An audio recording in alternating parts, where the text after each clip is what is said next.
away from entry interface. We will hit the first traces of Earth's atmosphere at an altitude of 400,000 feet, traveling about 34,882 feet per second. Range splashdown at that point will be 1,701 nautical miles.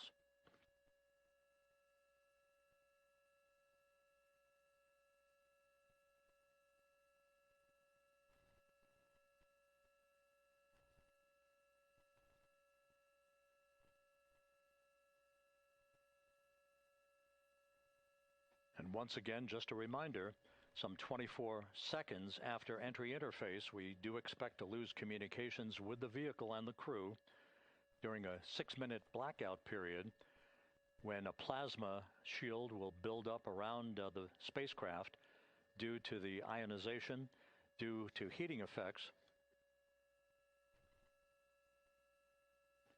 And Flight Dynamics has just confirmed we will have a blackout period of exactly 6 minutes in duration. And once again, that's due to the fact that a plasma buildup around the vehicle will prevent communications and data, so we will not be able to talk to the crew members at that time, nor will we receive data here in the flight control room. Houston, everything is looking good on board. Just confirm no pre-EI downloads. Houston concurs. That blackout period to begin at 6:53 and 54 seconds p.m. Central Time, and again will last about 6 minutes in duration.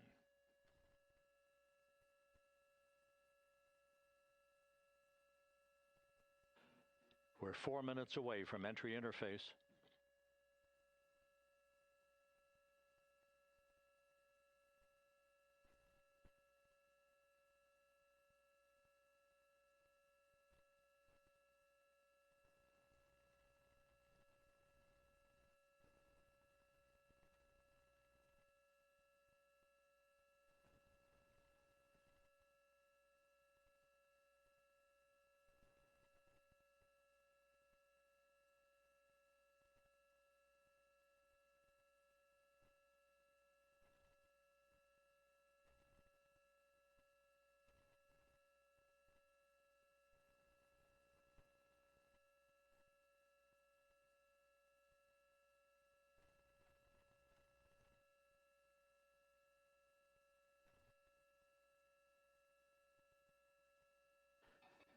This view from Integrity as it crosses from southwest to northeast across the Pacific Ocean, 3 minutes from entry interface.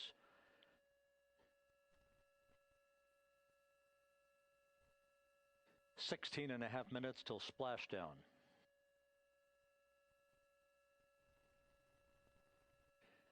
The USS John P. Murtha and the recovery team is on station and in position, as are the airborne imagery assets that we hope to receive imagery from as Artemis enters the Earth's atmosphere and through parachute deployment.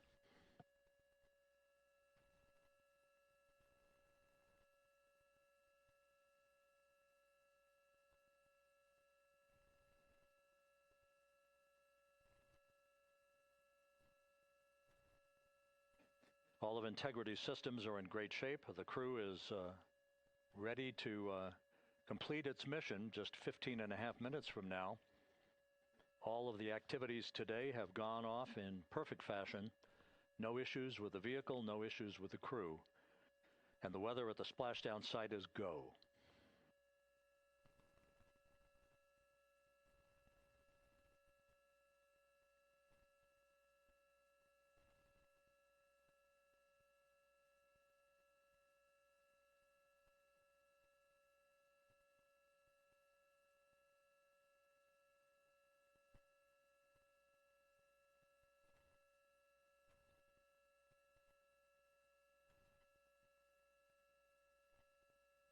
Coming up on 1 minute until entry interface.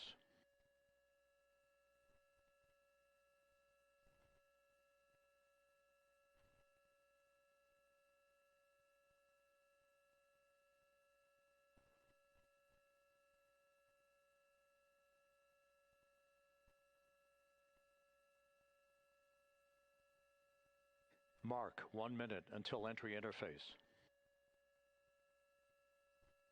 1 minute 20 seconds until the expected start of our 6-minute blackout. Integrity, 1 minute to a 6-minute blackout. Integrity.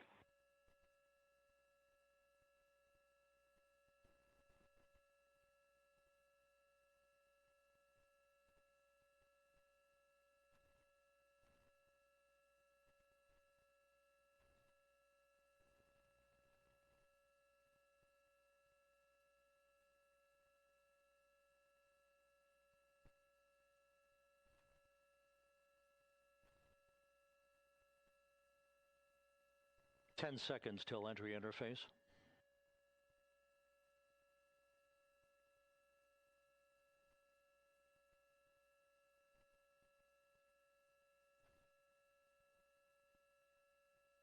And we have crossed the threshold, now entering the Earth's atmosphere.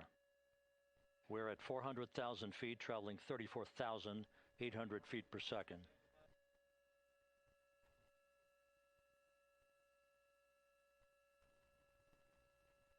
Time to splash down, 13 minutes, 10 seconds.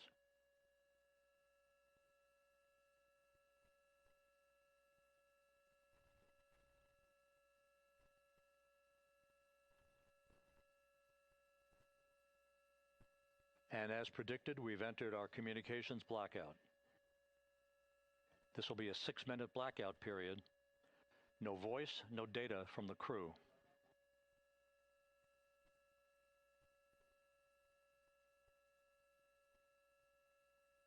We're 30 seconds away from the anticipated point of peak heating on the vehicle, where temperatures will rise to about 4,000 to 5,000 degrees Fahrenheit.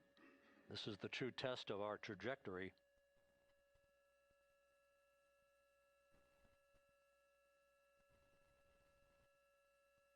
And from the G5 aircraft in the vicinity of the splashdown zone, this view of integrity. So that pinpoint of light shows the vehicle as it enters the period of peak heating in the Earth's atmosphere, the first tug of gravity being felt by Integrity's astronauts since their launch back on April 1st.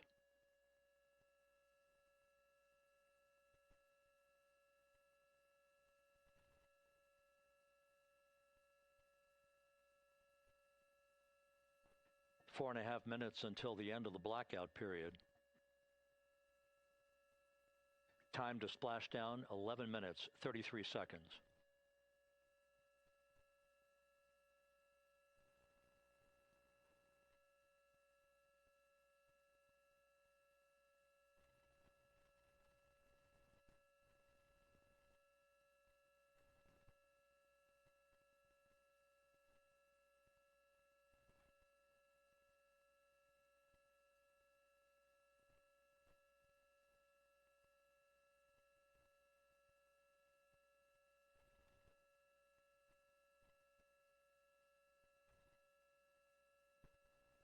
The landing and support officer reports that the P-3 has acquisition on Integrity.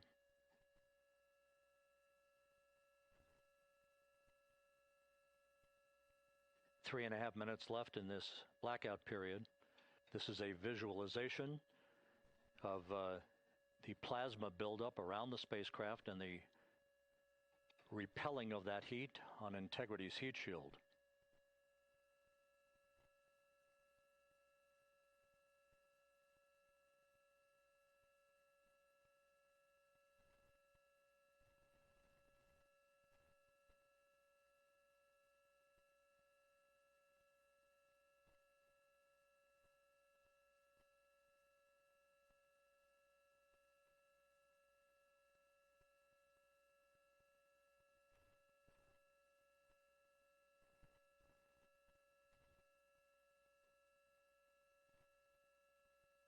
Flight Dynamics reports that airborne assets in the vicinity of the splashdown zone do have a visual on Integrity.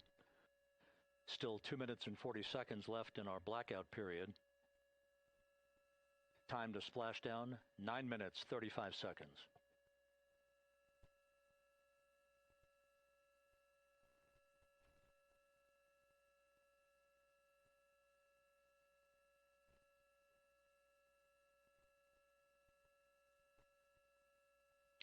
Multiple airborne assets as part of the recovery team all have visuals on integrity.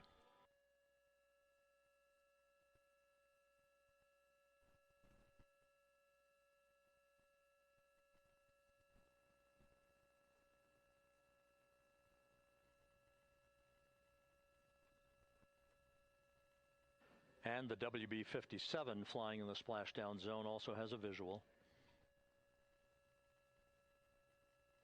And the Navy helos also have visuals.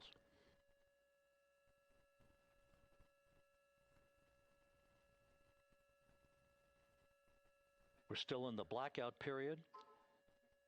Still do not have communications from the crew.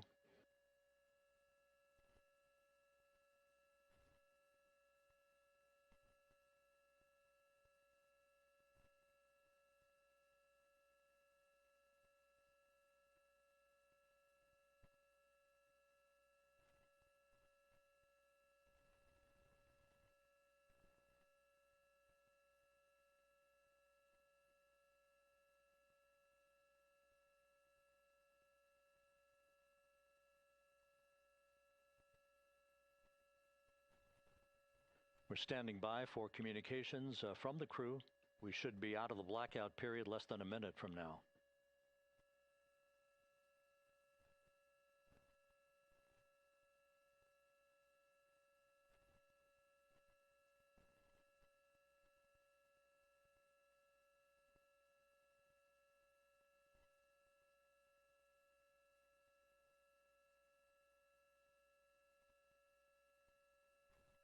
We are now processing data from integrity.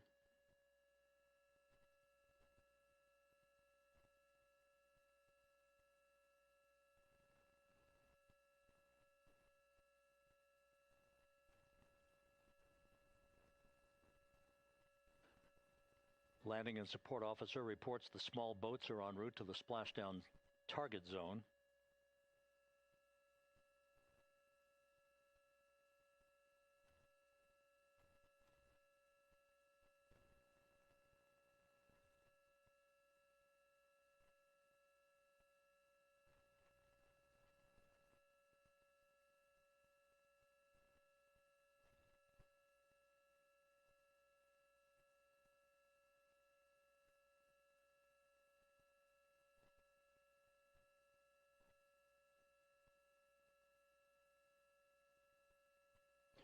Passing through 150,000 feet, our trajectory is perfect.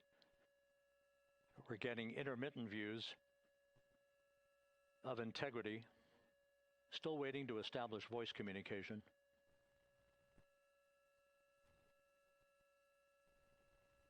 Integrity, Houston, comm check, post-blackout. Houston, Integrity, we have you loud and clear. Your trajectory is nominal, and your recovery teams have visual. Guidance looks good. No action for the enabled internal camera controller fail. Big cheers from the viewing room here in Mission Control as voice communication reestablished with Commander Reid Wiseman. For America and a waiting world, Integrity is 5.5 minutes away from coming home.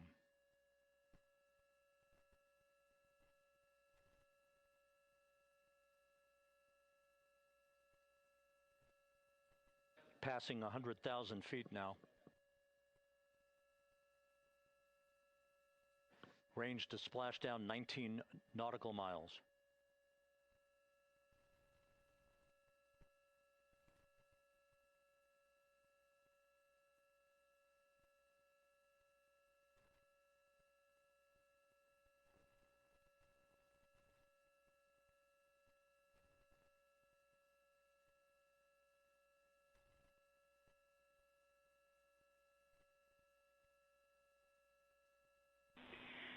Integrity, impact to the camera controller fail is no Cab 1 views of the chutes.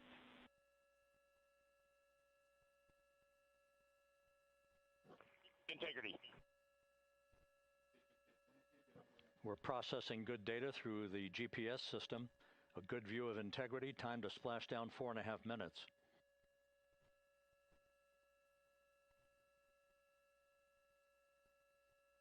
And a view of integrity from the WB-57. We're at 50,000 feet.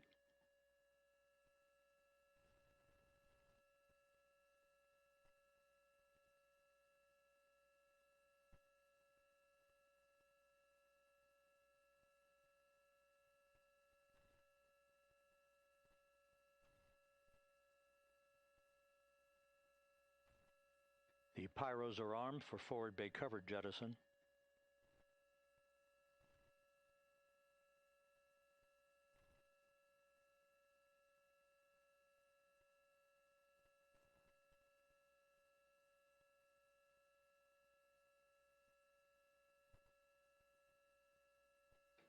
And there go the first series of parachutes, and we're on drogues. And Houston, we're visual 2 drogues out the window. 2 good drogue shoots. Next up. We copy, we see them. Next up, the deployment of pilot parachutes that will pull the main chutes out. Time to splash down 3 minutes and 10 seconds.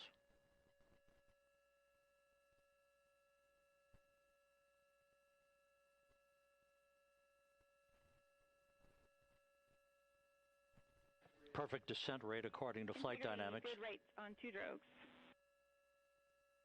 We see the same on board.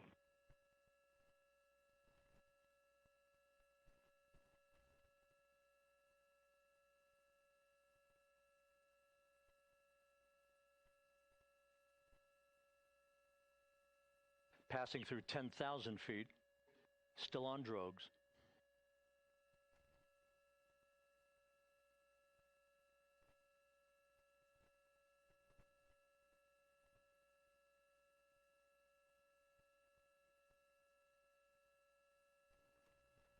Main chute deploy. We're at 5,000 feet.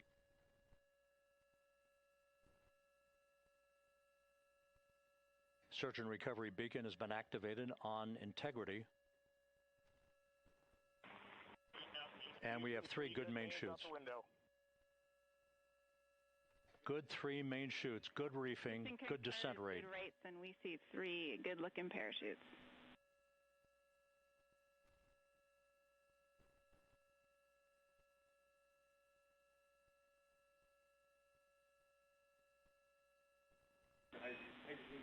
Integrity. Cabin pressure indicates no need for hydrazine checks. Integrity copies. This is a perfect descent for integrity. Its crew sounding hale and hearty on board. Time to splash down 1 minute, 15 seconds.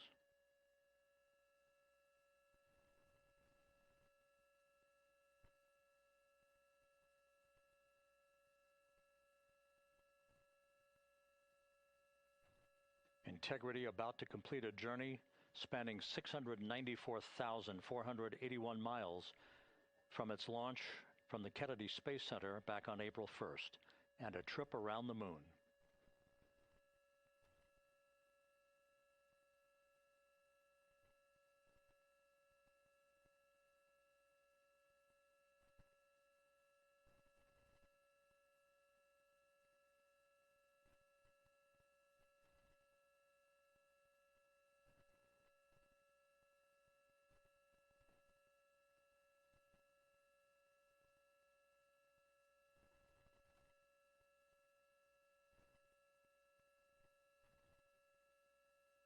Passing through 1,000 feet.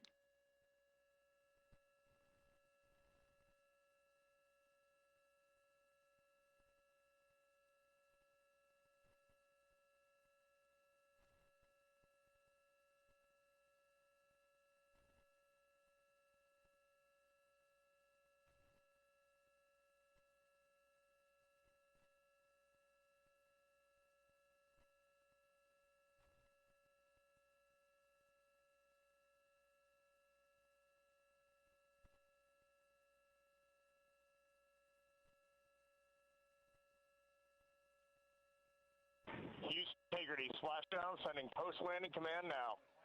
Splashdown confirmed. Copy splashdown, waiting on VLDR. Splashdown confirmed at 7:07 p.m. Central Time, 5:07 p.m. Pacific Time. From the pages of Jules Verne to a modern-day mission to the moon, a new chapter of the exploration of our celestial neighbor is complete. Integrity's astronauts back on Earth.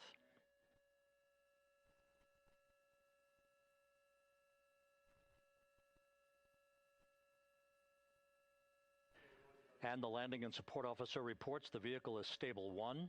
We still will be deploying the crew module uprighting system to maintain that orientation. A perfect bullseye splashdown for Integrity and its 4 astronauts.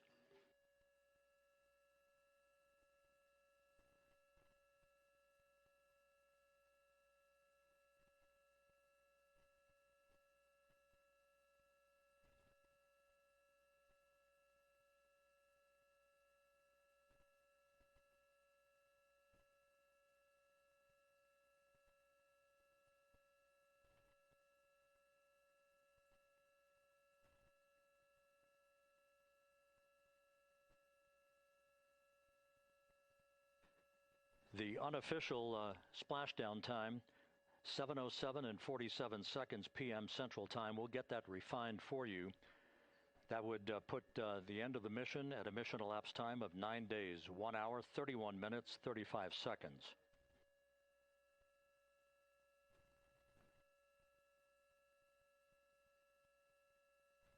And we're configuring for very low data rate.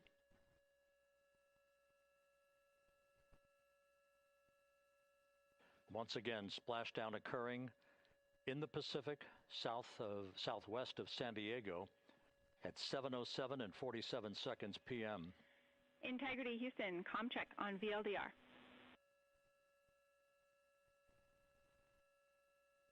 Houston, we have you loud and clear on VLDR. How else?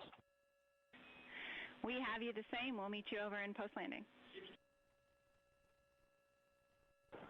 Perfect communications established. A journey. We are stable 1, 4 green crew members. Houston copies all. Reid Wiseman reporting 4 green crew members. That is not their complexion. That is the fact that they're in great condition. That's what that means. So stable 1, upright. The crew module uprighting system is being deployed. The 5 airbags being inflated through helium to maintain the upright configuration for the vehicle. This was a textbook entry and a textbook touchdown for Integrity. Reid Wiseman, Victor Glover, Christina Koch, and Jeremy Hansen back on Earth after a journey around the moon.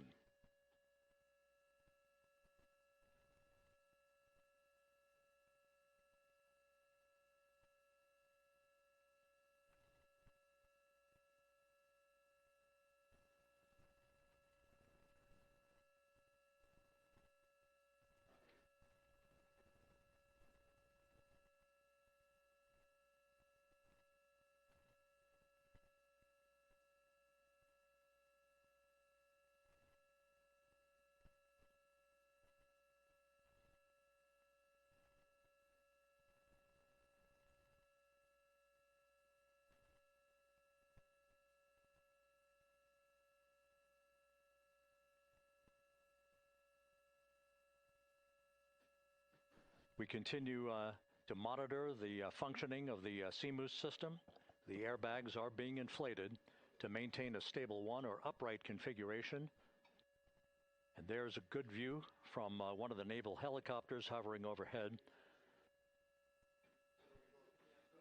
Reid Wiseman reporting 4 green crew members, meaning they're all in excellent shape.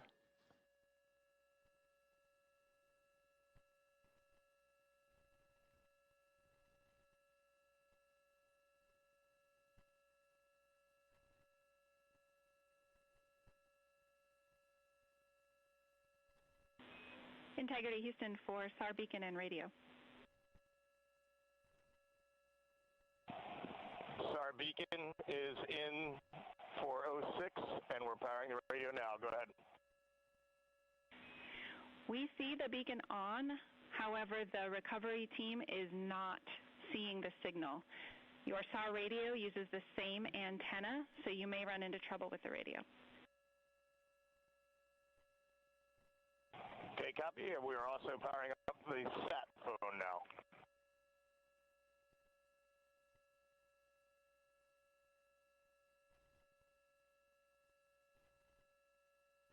So Integrity is in great shape, and as the crew continues its post-splashdown timelined activities on board, Reid Wiseman once again reporting that all 4 crew members are in excellent shape, and we have 5 inflated airbags to maintain an upright configuration so that the recovery team can now begin a slow approach to the vehicle. Meanwhile, here in the flight control room, Entry Flight Director Rick Henfling is polling his team of flight controllers for the start of powering down the vehicle after a thorough systems check. We have no toxic gases to be concerned about, so the recovery personnel can approach the vehicle, but not until we have powered down the spacecraft. That's expected to take a few more minutes.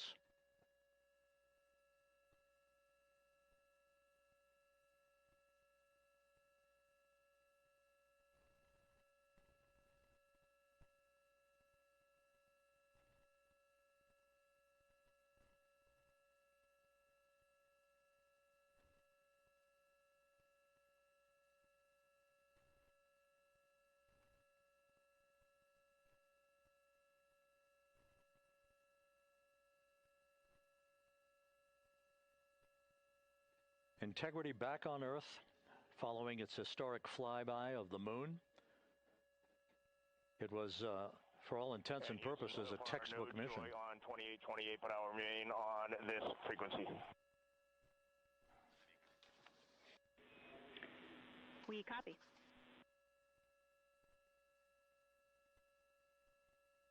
Reid Wiseman indicating some trouble with the SARSAT phone on board.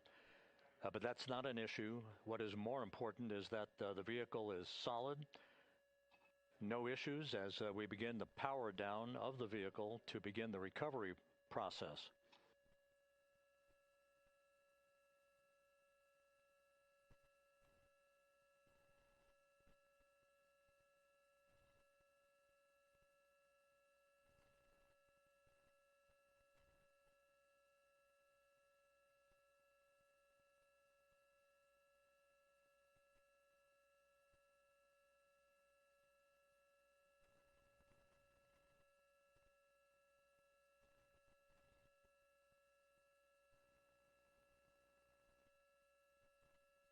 The propulsion officer here in Mission Control reports that we have safed the prop system on Integrity.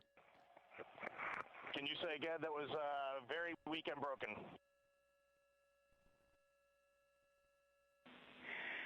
Integrity, Houston did not call.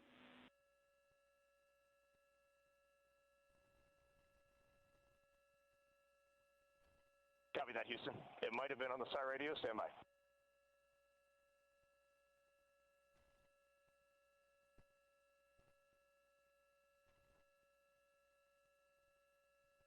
All of the milestones were executed in perfect fashion.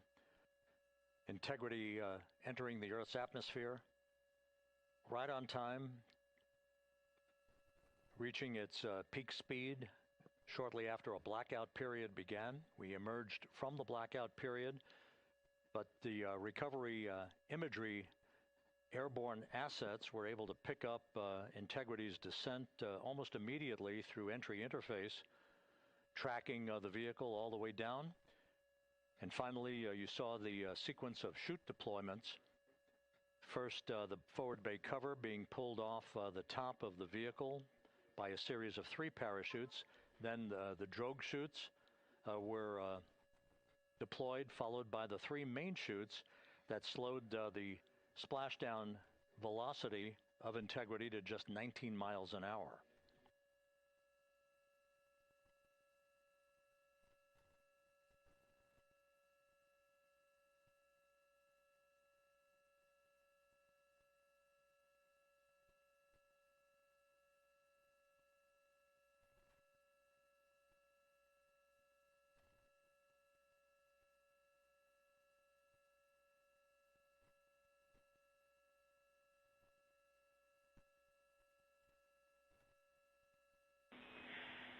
Integrity, Houston, with no joy on SAR and SAT phone, we'd like you to command an additional 15 minutes for a total of 30-minute power down delay.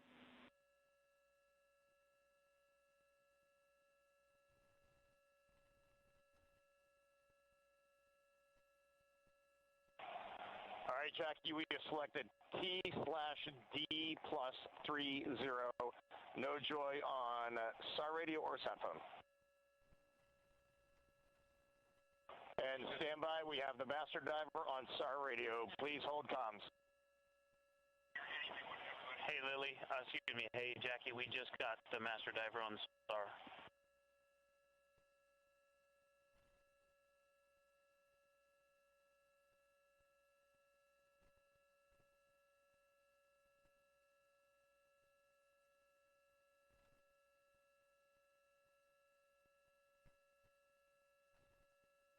A good view of one of the fast boats. Integrity, Houston, if you are happy with your comm with master diver, you can go back to the 15-minute power down.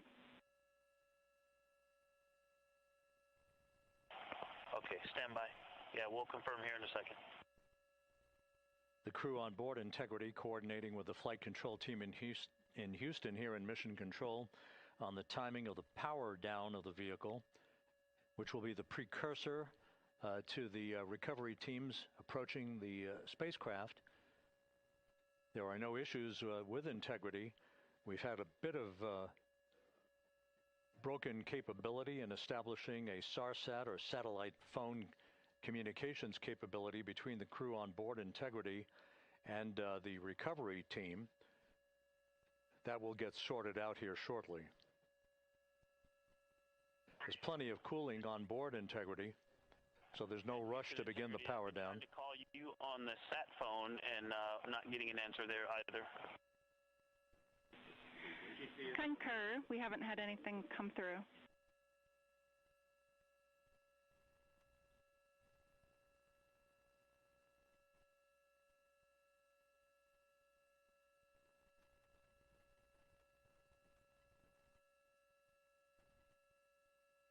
And Houston, if you could relay to recovery that we hear them, but it does not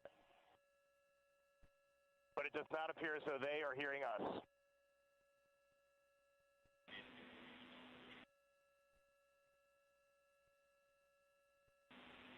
Houston copies, and Reid, just to confirm, you are pushing the PTT on the radio.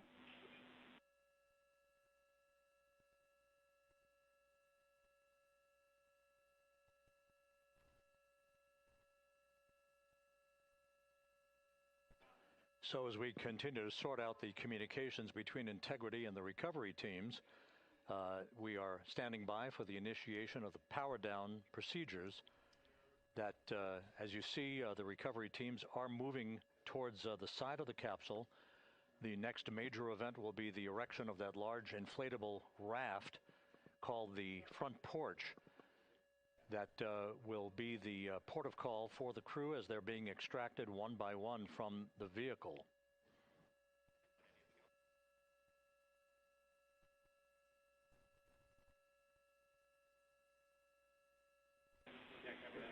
Integrity, Houston, for sat phone, we are going to attempt to call you.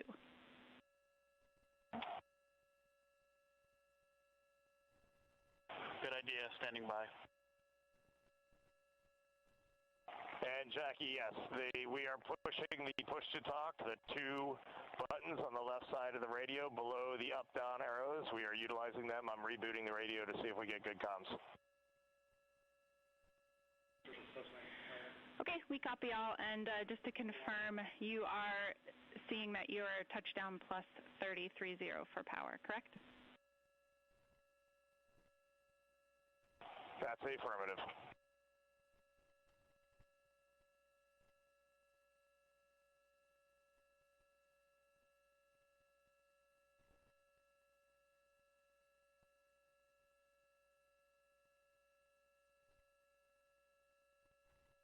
We are trying a backdoor approach to have Mission Control here call the crew on their satellite phone. This all part of the coordination for the power down of the vehicle. that will initiate the actual recovery operation. The first boats with the Navy divers on board are standing by, waiting to close in on Integrity to begin the process of erecting the large inflatable raft that's called the front porch that will be where the astronauts are extracted from so that they can have a few minutes to get their land legs back before they're hoisted aboard the Navy helicopters for the flight back to the deck of the USS John P. Murtha. Do not reply.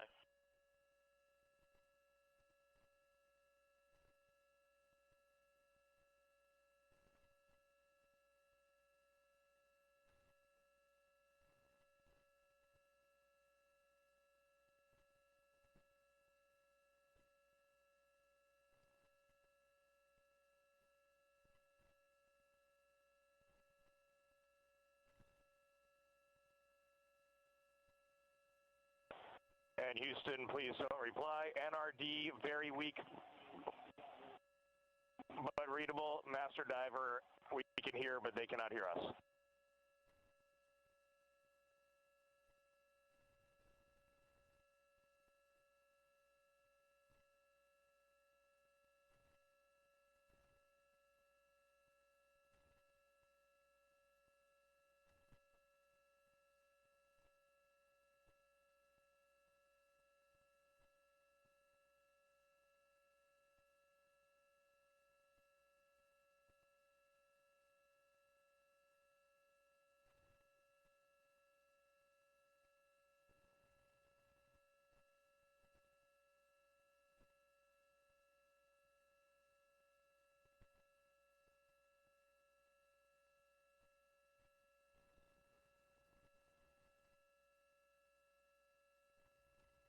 And Houston on OE1, is there any chance to tie us into NRD?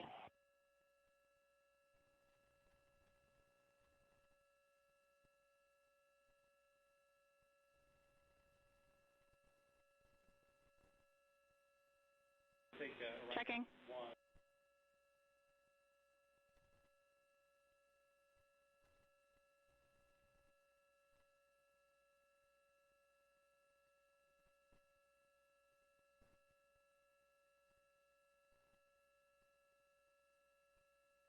This is Mission Control, Houston. While we stand by for the establishment of communications between Integrity and the recovery team that is basically standing by very close to the spacecraft, we're going to go to the deck of the USS John P. Murtha, where Megan Cruz is standing by with Administrator Jared Isaacman.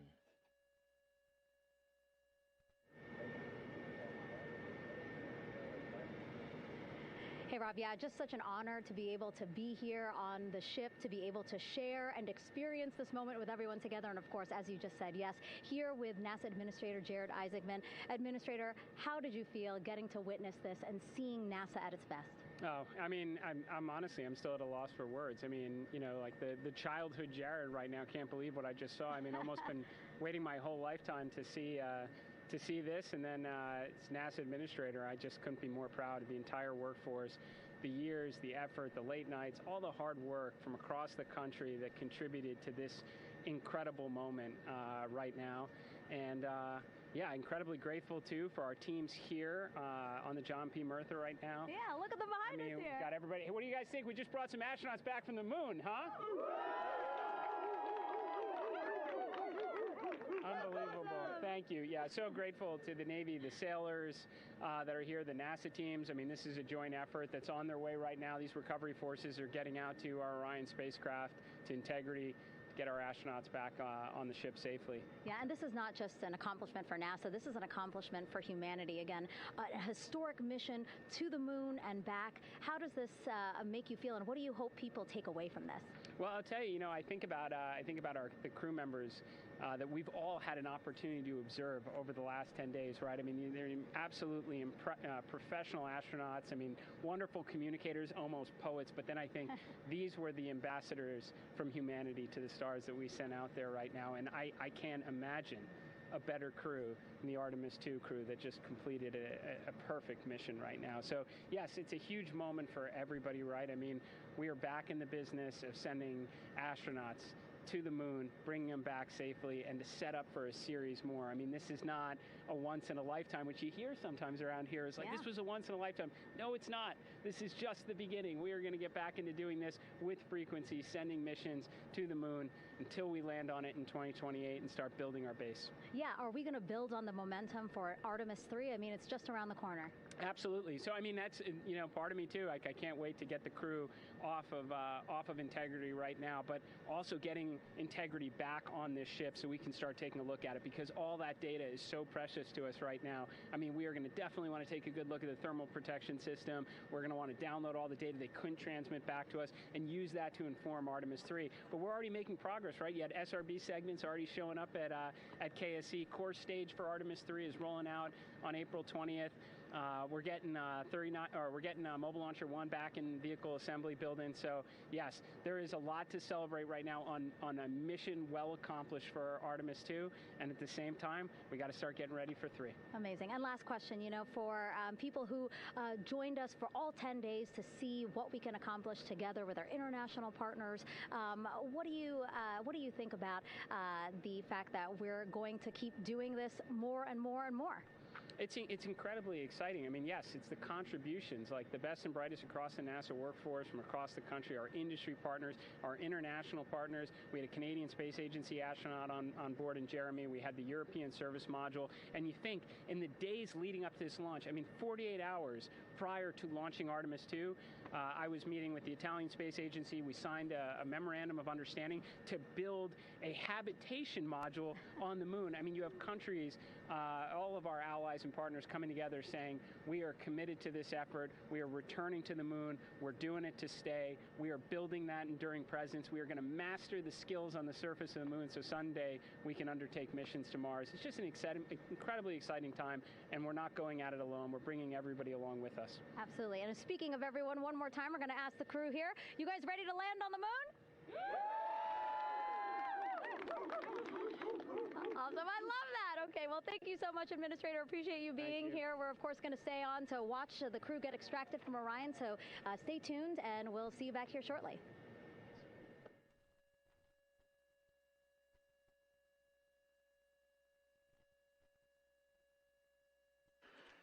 Thank you, Megan, and thank you, Administrator Isaacman. We are in the process of working to establish that communications link and to establish the procedures that will lead to the power down of the spacecraft, which is gently bobbing in the Pacific following a bullseye touchdown that occurred at 7:07 p.m. Central Time, 5:07 p.m. Pacific Time, 2.5 hours before sunset in the Pacific, southwest of San Diego.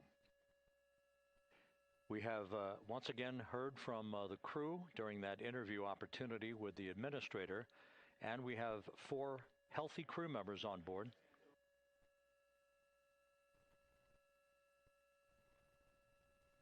We now have confirmation that the vehicle has been powered down as per the procedures. So we have vehicle powered down, and the flight control team here in Houston, Flight Director Rick Henfling, has handed over mission authority to the Exploration Ground Systems team out in the Pacific. Now, we will physically not get off console with this team until the crew has been extracted into the front porch, that inflatable raft that will be erected along the side hatch of Integrity. So we're standing by for that in the next step in the recovery procedures. But everything is in great shape, and we have 4 healthy crew members on board the vehicle.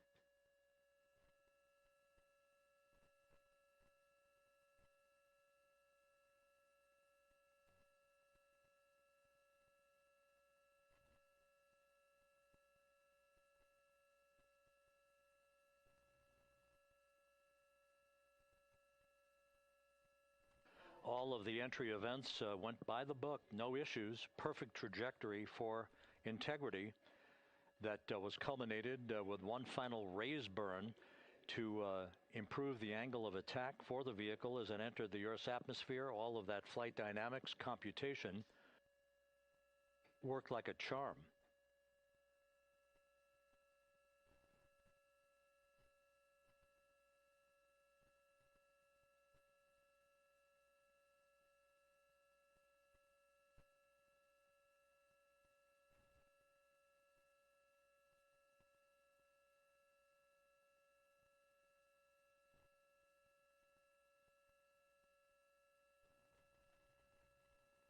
So we are standing by for the recovery team to approach integrity and begin the process of erecting that inflatable raft called the front porch, which will see the crew members be extracted from the hatch of Orion into that inflatable raft before they're hoisted aboard two Navy helicopters in a variety of different configurations. Each crew member will be hoisted in sequential fashion, in alternating fashion, two crew members for each helicopter before they turn around to head back to the John P. Murtha. Once on the deck of the ship, they'll be brought into medical bay for comprehensive medical exams. But Reid Wiseman has reported several times that the crew is in excellent shape.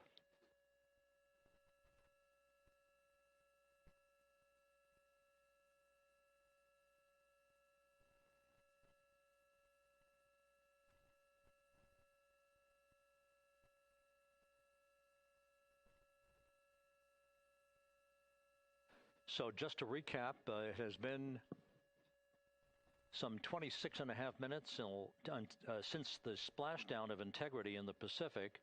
The vehicle is in excellent shape. It performed like a champ all the way down through the Earth's atmosphere. All of the vehicle functions were checked off in excellent trip hammer fashion. The parachutes all deployed as planned. Splashdown occurring at 7:07 p.m. Central Time, 5:07 p.m. Pacific Time.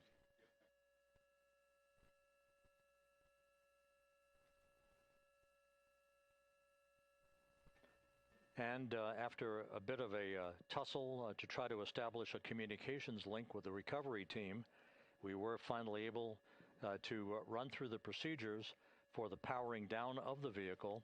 We've handed over mission authority to the Exploration Ground Systems folks out in the Pacific, and the recovery team will be approaching the vehicle shortly to erect the inflatable raft called the front porch before opening the hatch to Integrity to bring the crew members onto that raft before they're hoisted onto two Navy helicopters, two crew members for each helicopter, before they're flown back to the deck of the USS John P. Murtha.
This is Mission Control Houston.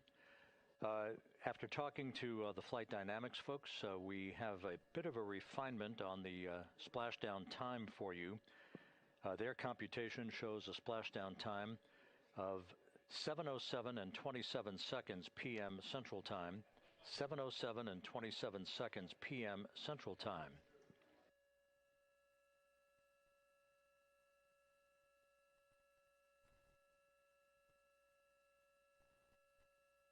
That would equate to a mission elapsed time of 9 days, 1 hour, 32 minutes, and 15 seconds.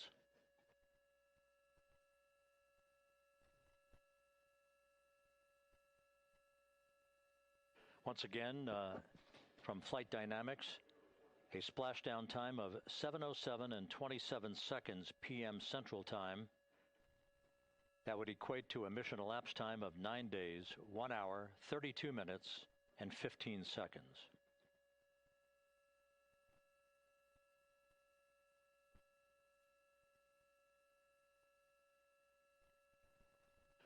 Reports from the Pacific indicate that the recovery team, in communications with the crew aboard Integrity, that the crew remains in excellent shape as they await the approach of the team for a final hazard gas evaluation before they move to the side of the vehicle to erect the inflatable life raft called the front porch.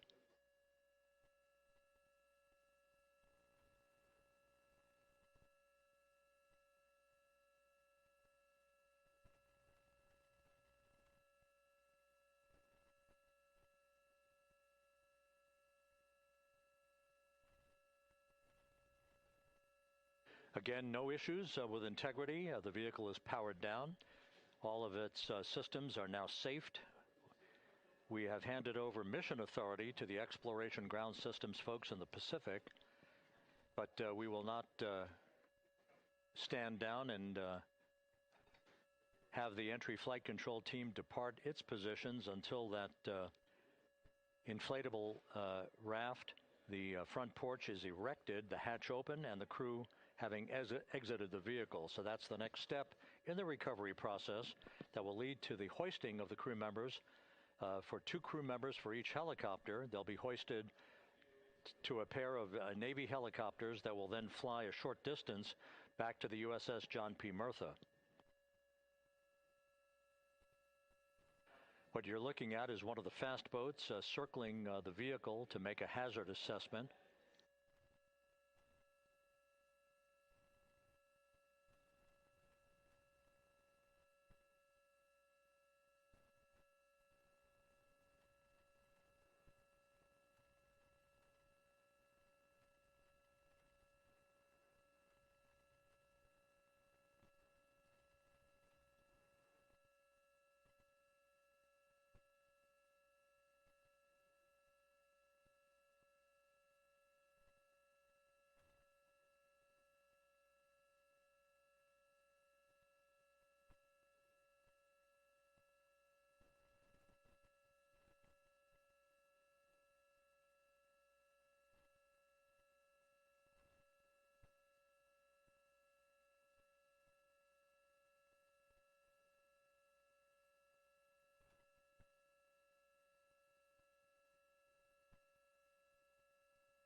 This is Mission Control Houston. Once again, you're watching the initiation of the recovery of the Artemis crew aboard Integrity. All of the Navy divers and the fast boats are now approaching the spacecraft after conducting a hazard assessment. The vehicle has been powered down. Entry Flight Director Rick Henfling now waiting for the life raft, the front porch, to be erected along the side of the vehicle so that the hatch can be opened and the crew members extracted from Integrity, soon to be hoisted one by one into a pair of Navy helicopters for a short flight back to the deck of the USS John P. Murtha. If you missed it earlier, we talked to Flight Dynamics and received a more official touchdown time or splashdown time, as it were, of 7:07 and 27 seconds p.m. Central Time, 5:07 and 27 seconds p.m. Pacific Time. That would equate to a mission elapsed time of 9 days, 1 hour, 32 minutes, and 15 seconds.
Continuing to get excellent views from the imagery assets out at sea in the Pacific of Integrity. We continue to get good reports from the landing and support officer who's in contact with the recovery team that the crew is in excellent shape, no issues.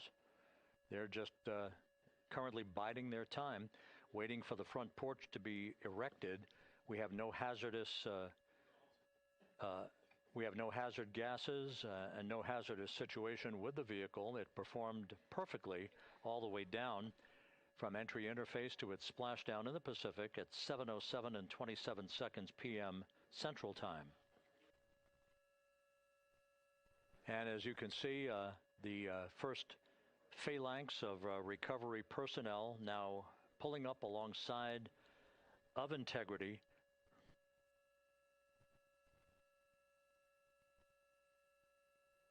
This includes Navy divers, a Navy flight surgeon, and other recovery personnel who have trained for several years for this recovery process.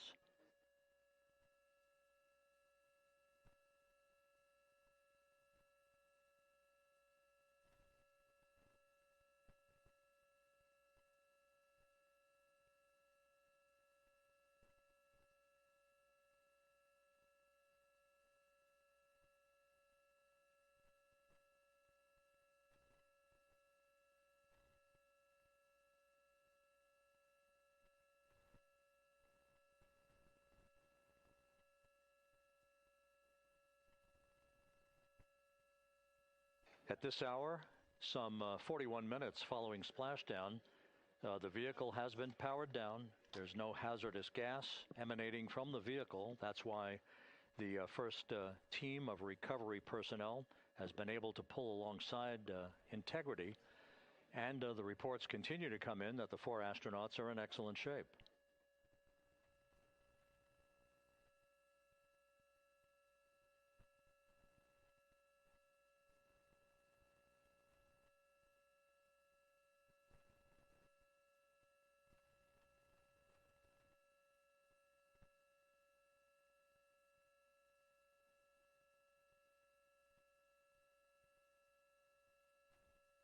Yes.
This is Mission Control Houston, continuing to watch the initiation of the recovery of Integrity's astronauts.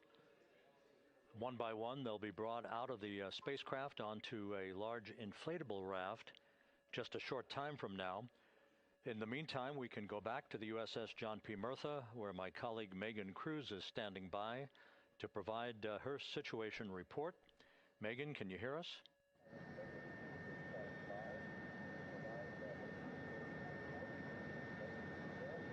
Hey, Rob. Yes, I can hear you. Thank you. Yeah, we're back here on the bow of the recovery ship where there are still plenty of people peering out into the water. We are not very far from the action everyone is seeing on their screen now. The Orion spacecraft, Integrity, in the ocean, surrounded by a number of recovery boats.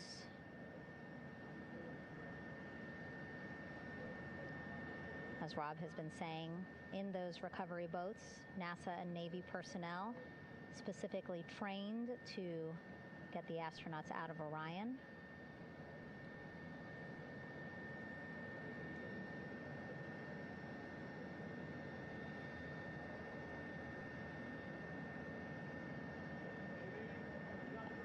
In some of our wide shots, you can probably see that there are 6 boats out in the water. More than 40 people out in the water right now on those boats.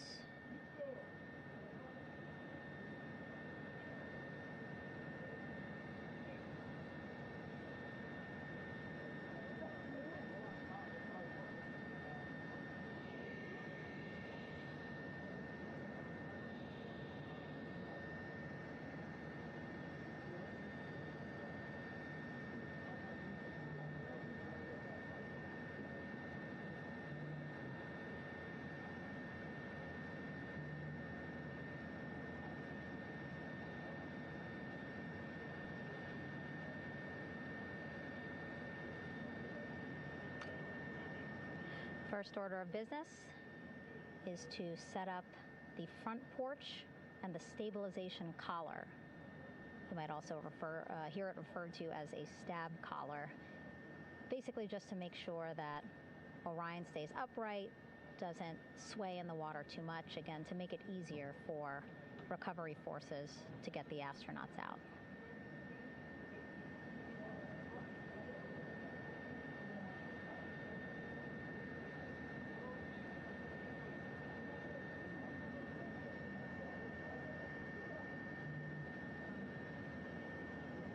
Again, we splashed down in the Pacific Ocean just after 5 p.m. Pacific time here. It's a requirement by NASA to be able to get the crew out of Orion within 2 hours of splashdown. So doing great on time so far. Plenty of time. No rush either. I was speaking to NASA flight surgeon Rick Schuring earlier in this broadcast, and he said to me, no rush to get the crew out. Just want to make sure that they're feeling good. And whenever they're ready to take their step out of Orion and onto that large raft, the front porch, folks will be ready.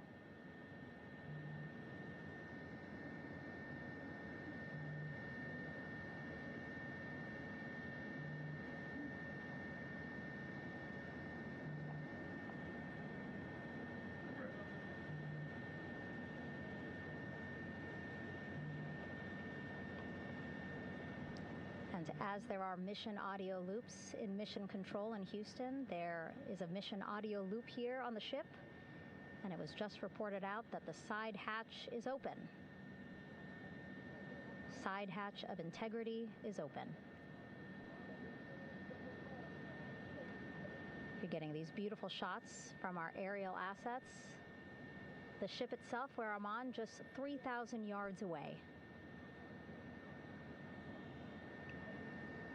Again, plenty of people on the boat here, glued to the side closest to where they can see all this action. And again, with just 3,000 yards separating us, great views from the bow here. You can see now that side hatch is open.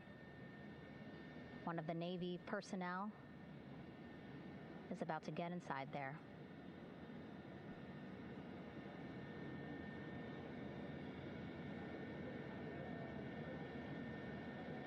In they go. In total, 4 will go into Orion. So it'll be a little bit of a tight squeeze, but the goal is to have a recovery personnel with each astronaut assessing them.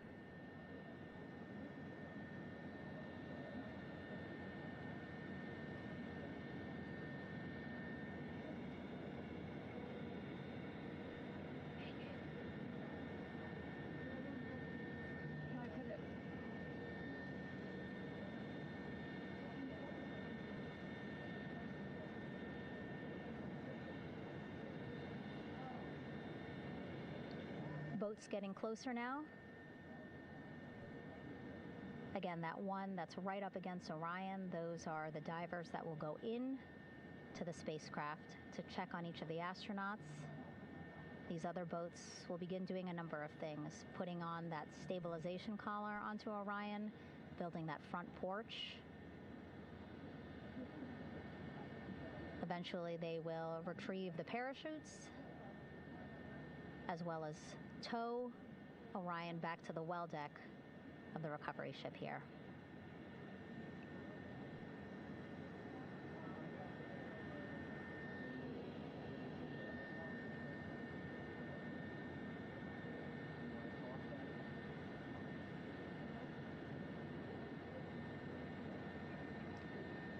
And so as we wait for the Navy and NASA personnel to get their assessment of the crew inside of Orion, why don't we toss it back to Rob for an update? Yeah, thank you, Megan. Here in Mission Control, Flight Director Rick Henfling and the entry team of flight controllers still on duty. The vehicle has been powered down for some time now. There are no hazardous gases emanating from integrity. That, of course, allowed the recovery personnel to approach the vehicle and then open the hatch to begin the initial medical assessment of the crew, as you just indicated. Now we're standing by for the erection of that inflatable raft, the front porch, alongside of the vehicle that will enable the crew to be extracted one by one onto the raft, have a moment or two to get their land legs back before they're hoisted into two hovering Navy helicopters, 2 crew members for each helicopter, for a short flight back to the deck of the USS John P. Murtha.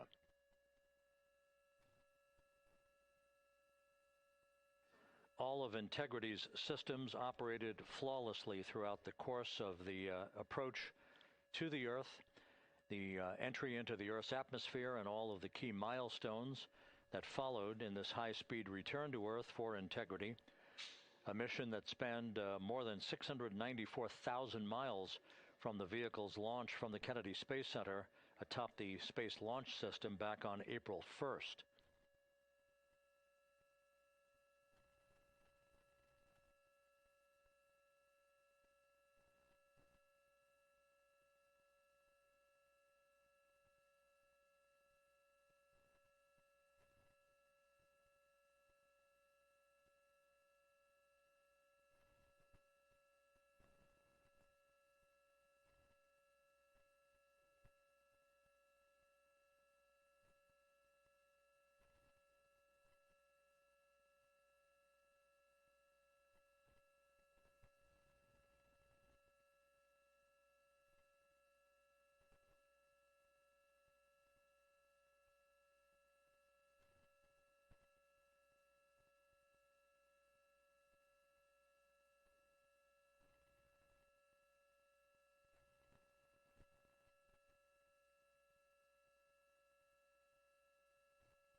As we mentioned at the top of the broadcast, the last time that the Apollo program saw a splashdown in the Pacific was Apollo 17 back on December 19th, 1972.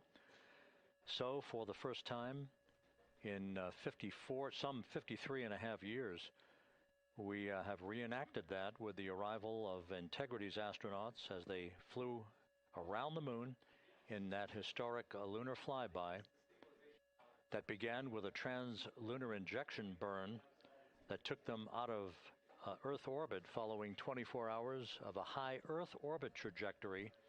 The high Earth orbit trajectory enabled flight controllers here to have a full 24 hours to evaluate the systems on Integrity and the condition of the crew before they would commit to flying to the moon.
With the side hatch of Orion having been opened to set the stage for the erection of the inflatable life raft, known as the front porch, to be erected alongside the spacecraft for the extraction of the crew. Let's play for you an interview that my colleague Megan Cruz conducted on the USS John P. Murtha with Navy diver First Class David McMahon that explains how this process is unfolding. Okay, Davey, so you and some of your team, one last look over of the stabilization collar, correct? Yes, ma'am. Okay, so what is this stabilization collar? This is what's going to stabilize the capsule out there in the ocean. We don't know how good the weather or the waves will be that day, so this will help prevent any unnecessary occurrences from happening, stabilizing the capsule and the astronauts inside. So basically this is a float that will go around Orion. I'm assuming that what they're doing right now, these are the lines that will attach the collar onto Orion? That is correct. And so what are they doing here? So we've got the lower line that will secure the inflation device before we inflate it. That gives us the go-ahead that it's secure in its space, and then we'll inflate it. And then once that is done, we'll undo all the carabiners and get this orange line on top tied in the same fashion. And then this will be secured to the capsule, and the astronauts can safely take their first steps out of the capsule onto the front porch. Okay, and how long will it take them to set up the stabilization collar? We should definitely be able to handle this in under 10 minutes. Okay, wow. And then you just mentioned the front porch. So basically after they set up the stabilization collar, then they set up what's called the front porch here. That's correct. Okay, and what's the front porch? Front porch is basically a bigger waiting room for the astronauts to sit in while we wait for the helicopters to show up and grab them. Okay, so the medical team that was inside with the crew, they're going to help them out and onto the front porch? That is correct. And then what happens here? We have higher trained medical personnel also on board the front porch that will give them lookovers and just make sure they're okay while we wait for the helicopters to show up. Okay. How does it feel, I mean, your team, you, to be part of a mission that's returning astronauts from the moon in more than 50 years? We all feel extremely honored to be a part of this, as well as a bigger mission for the Navy and joining up with NASA to do great things. Mm-hmm. And do you feel like you and your team are ready? Yes, very ready. Cool. All right, thank you so much. Thank you.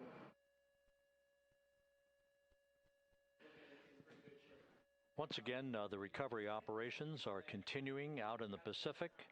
We shortly should see that life raft, the front porch, erected alongside the side hatch of the vehicle.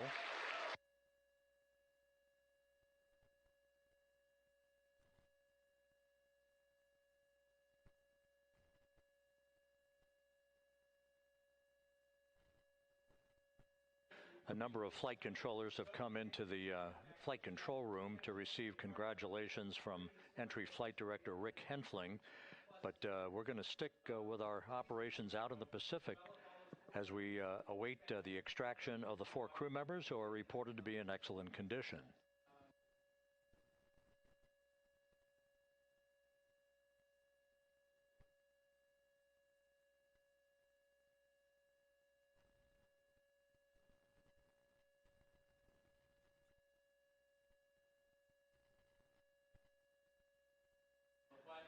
Again, while we stand by for that front porch to be erected alongside of the side hatch of the vehicle, let's go back to the USS John P. Murtha and Megan Cruz. Megan?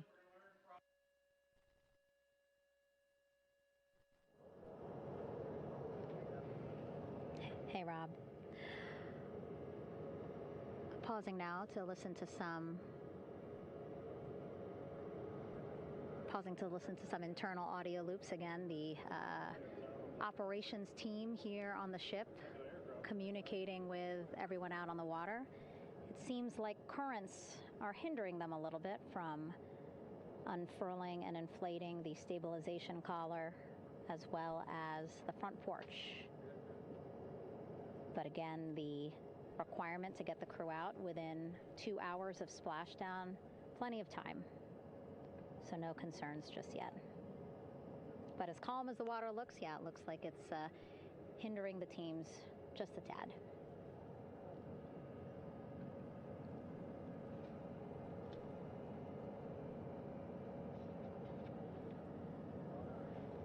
You You can see in some of our shots that side hatch still open. Again, inside there are now 8 people inside. 4 divers, Navy divers, all with medical training, each assigned to an astronaut each. Making sure that they're comfortable, feeling good.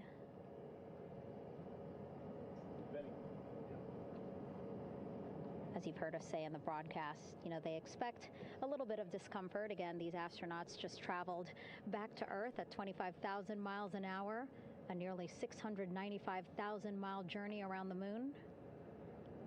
If you think you get car sick.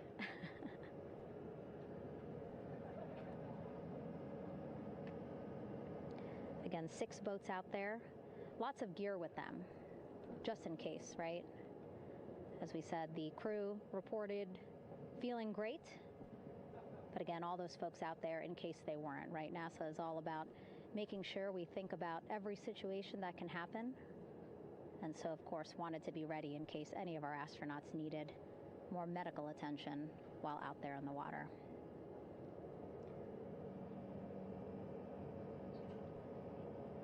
You see now teams, again, trying to set up the stabilization collar and front porch for the crew to get out of Orion. They need both, right? The stabilization collar will keep Orion from swaying as you see it is doing now.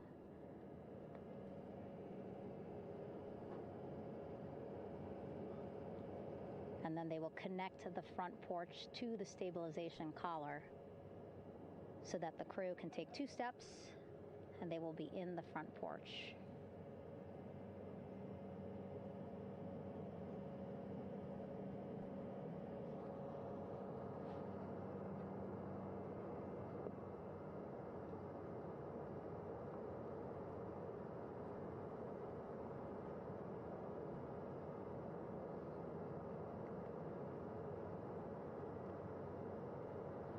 Not a lot of chatter on the mission audio loops. That's a good thing.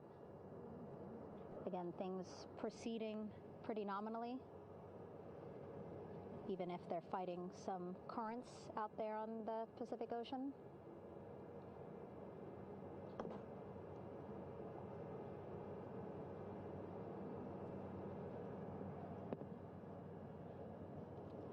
Again, the goal, setting up the stabilization collar and the front porch so that the crew can rest comfortably in the front porch, get placed into harnesses so that 2 helicopters can lift them off the front porch and onto the USS John Murtha here.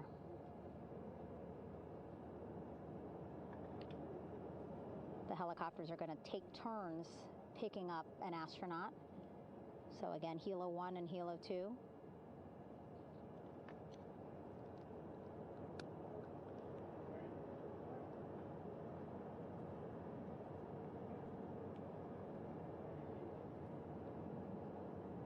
Okay, and the recovery team here on the ship just got a report from the undersea medical officer who is inside the capsule with the crew.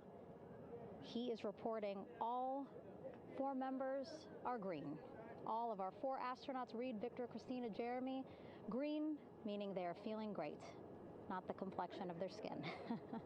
They are feeling great, happy to be home, and ready to be extracted as soon as possible.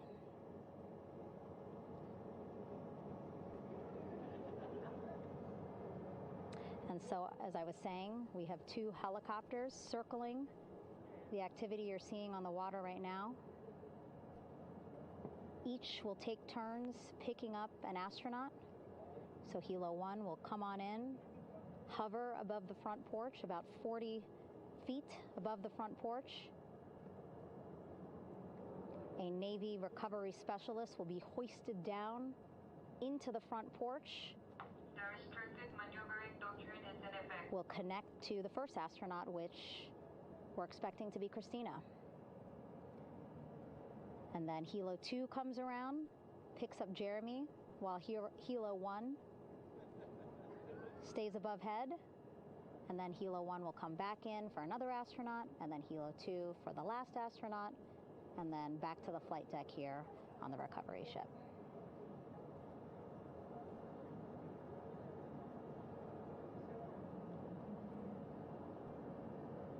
I was talking to Assistant Artemis Recovery Director Paul Sierpinski. He said helos are a much quicker, safer way to get on board.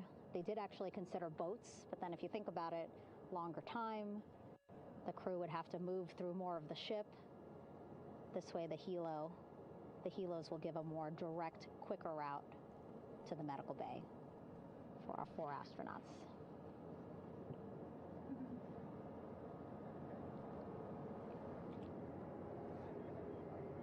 Beautiful shots from our aerial and imagery teams.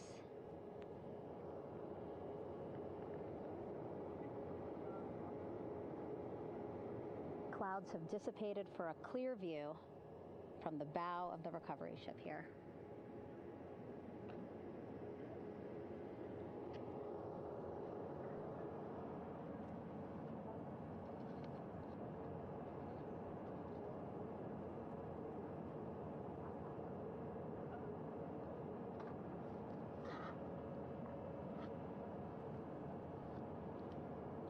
You can still see divers in the water there. Encircling Orion, that is that stabilization collar we've been telling you about. As you saw in that interview just a few minutes ago, they have to first connect it to Orion, and then once it's secured onto Orion, they can inflate it, and then they'll further secure it with other harnesses and lines.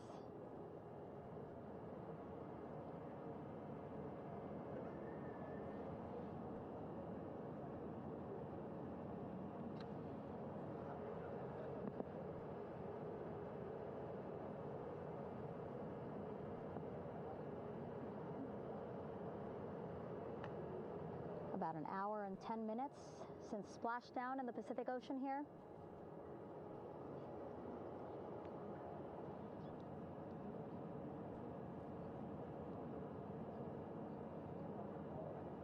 Reid, Victor, Christina, and Jeremy back home after a history-making mission to the moon and back.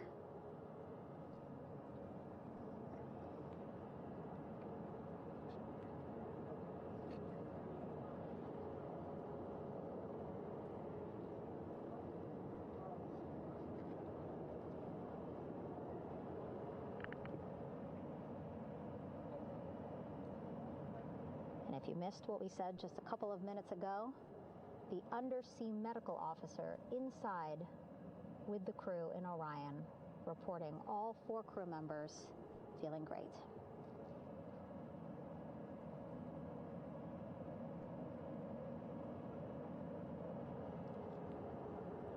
Progress being made there on the stabilization collar. It looks like they are beginning to inflate it.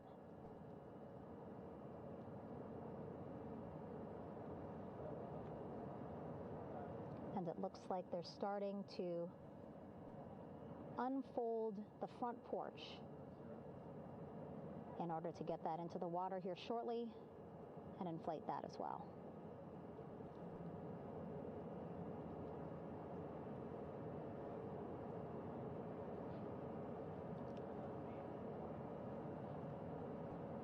Again, more than 40 people out in the water right now. And those Navy and NASA personnel have been in the water for now about 4 hours.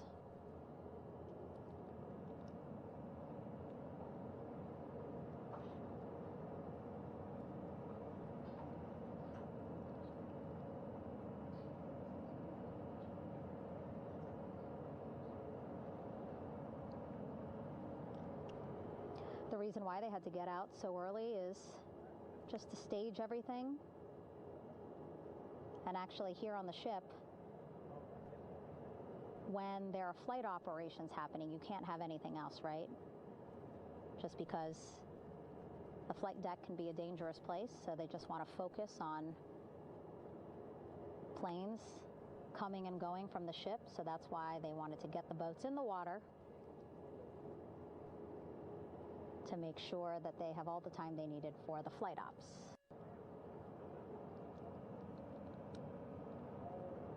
And then the same crew here out in the water, they will stay out in the water for a number of hours after we recover the crew and get them back on the ship, because then they have to recover Orion.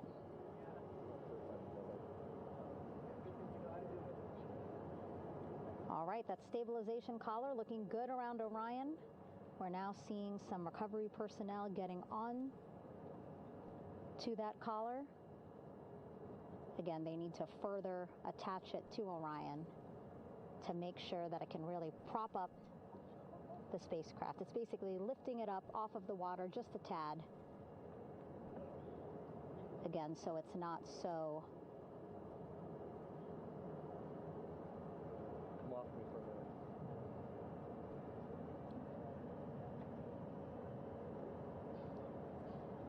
so it doesn't sway so much in the water there.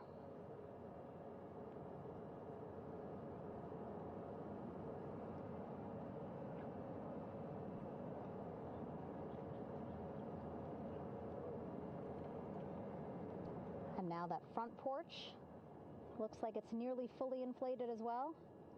You can see a much larger surface area.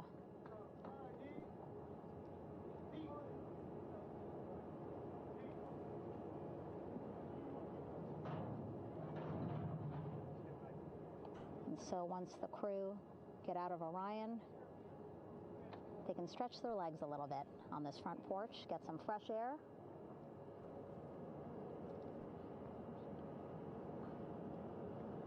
And enjoy this beautiful day here on their home planet.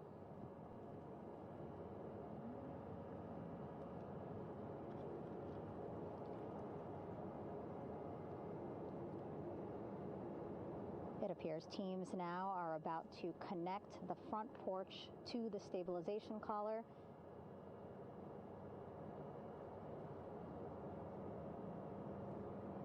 And at that point, when both are secure, we should soon see astronauts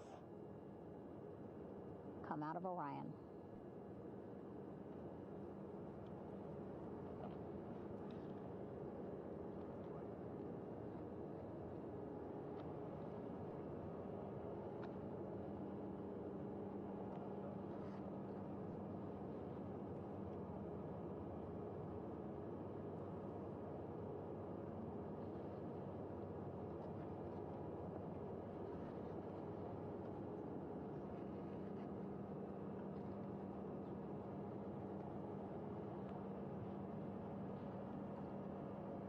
All these views you see also being fed to the Landing Force Operations Center here on the ship.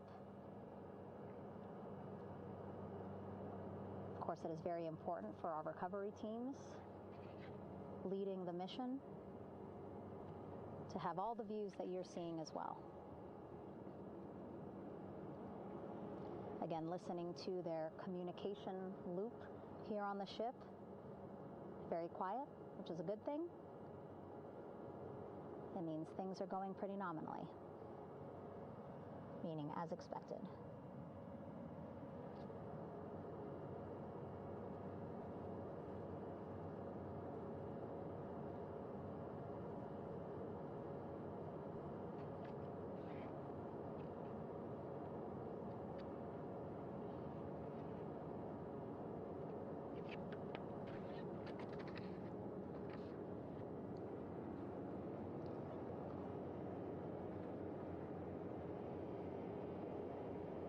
Again, all this activity happening just 3,000 yards away from the ship. So that means this will be a very quick flight back on the helicopters for the crew.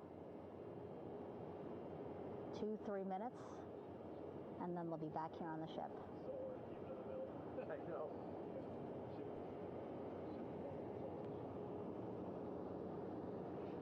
Okay, saw a thumbs up from one of the personnel on the front porch.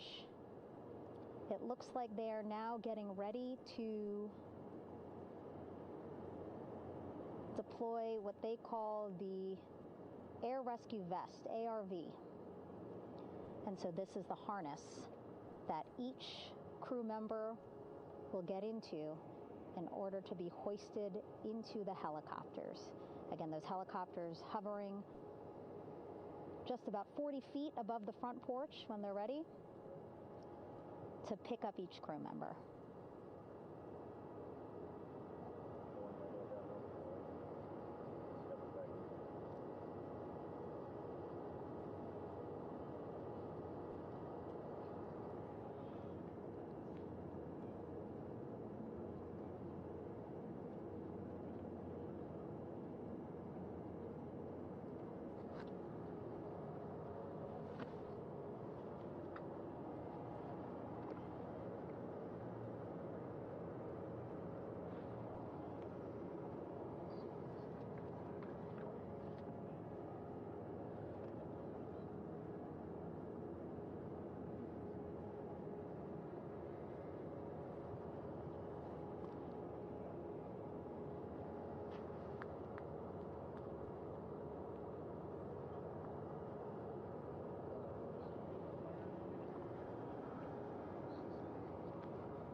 This is Mission Control Houston. Behind me, a fairly raucous scene as hundreds of flight controllers have poured into the flight control room here. This is reminiscent of the scene after the final shuttle mission of STS-135, although that was the end of a program. This is only the beginning of a program with the textbook splashdown of Integrity and its 4 astronauts. We're standing by for the crew to be extracted from the spacecraft. Entry Flight Director Rick Henfling invited all of these flight controllers who have contributed to this mission to enter the flight control room to have an opportunity to receive well wishes and to share the mutual glow that exists in the wake of a textbook mission for Integrity. On the front screen here in Mission Control, a sign that says, "Welcome home, Integrity, taking humanity back to the moon, going further, and returning safely to Earth." So all of that jubilation, part of the post-splashdown activities, even as we await the crew being extracted from the vehicle to be hoisted onto Navy helicopters for the trip back to the USS John P. Murtha.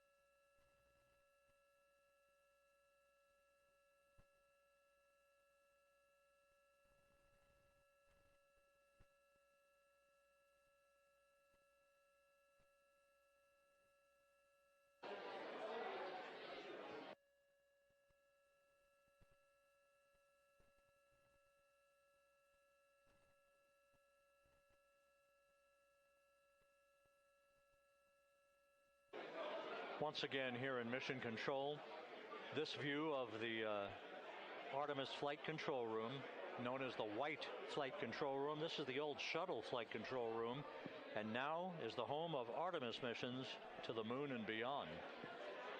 Once again, quite a few flight controllers were invited in by Entry Flight Director Rick Henfling to share in the jubilation following the successful splashdown of Integrity.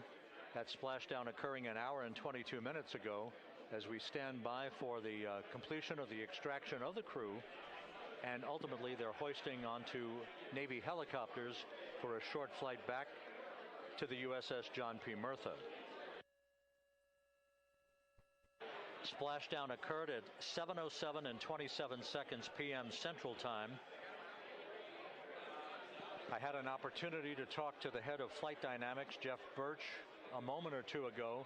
He said the trajectory of Integrity coming through the Earth's atmosphere was so precise, they've never seen anything line up on a ground track like today's entry by Integrity for its splashdown southwest of San Diego.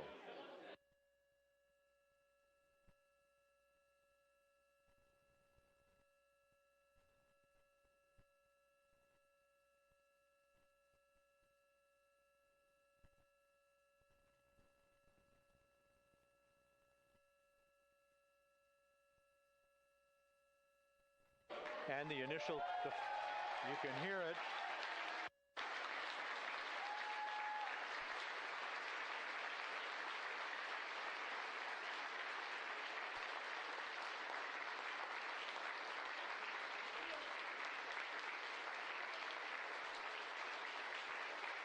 Jubilation here in the flight control room. The first crew member is out of Integrity.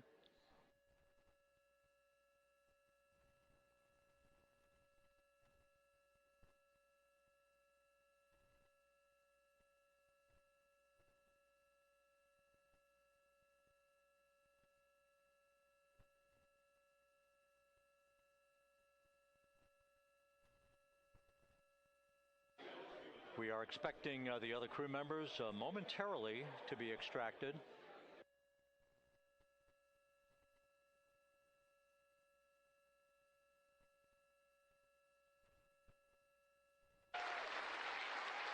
We now have 2 crew members out.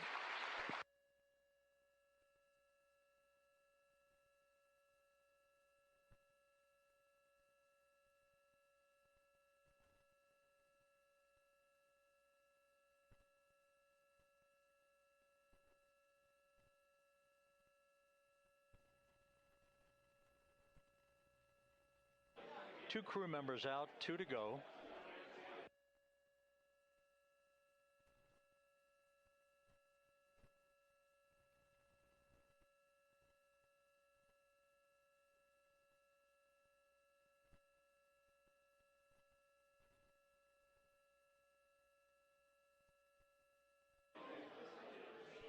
We're about 1 hour from sunset out in the Pacific. Everything continues to go well.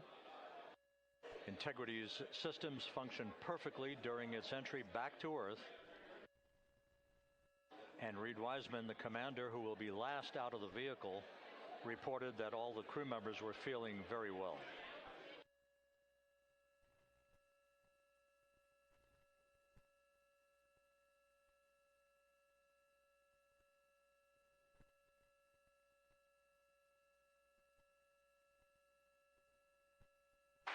Crew member number 3 now out.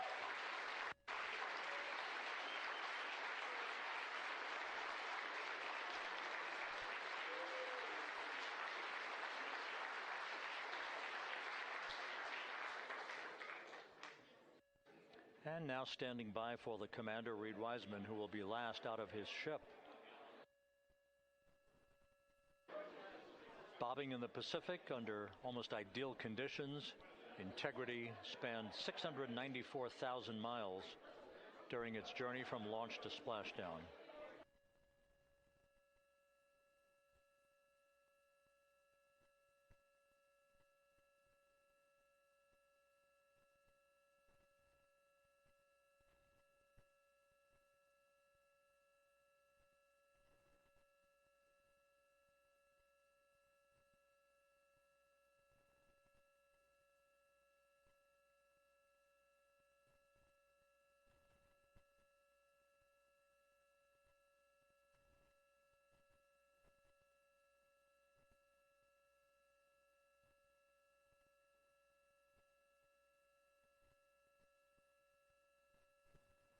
And we now have Reid Wiseman out of the vehicle, all 4 crew members now out of Integrity.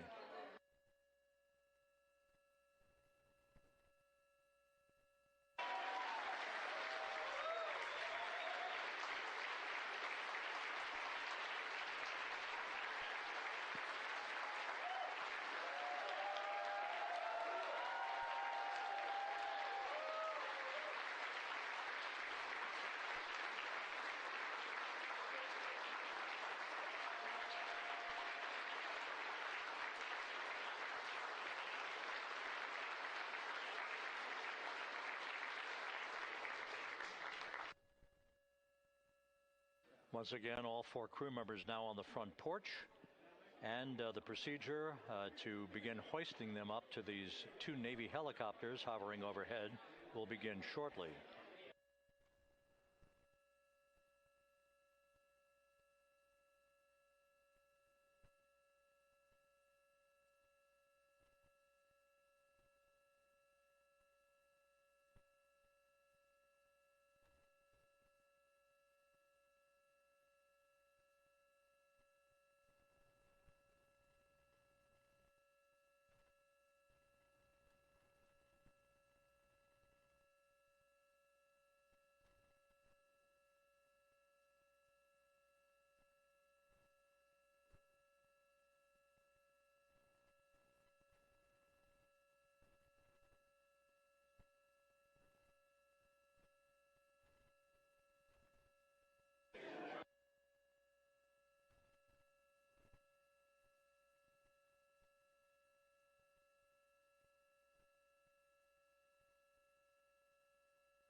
This is Mission Control Houston.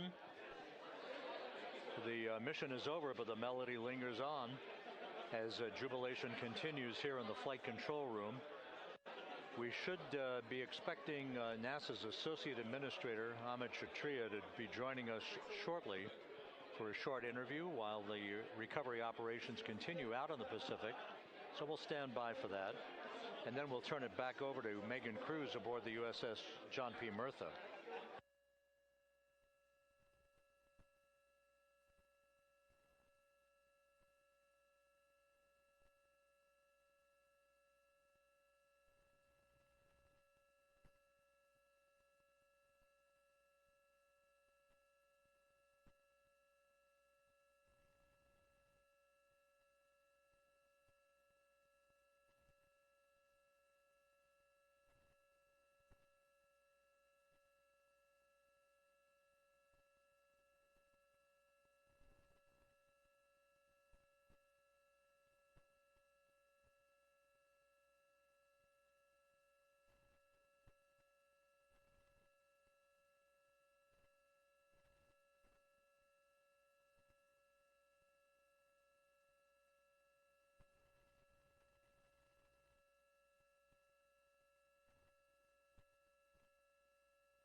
This is Mission Control Houston here in the Artemis Flight Control Room.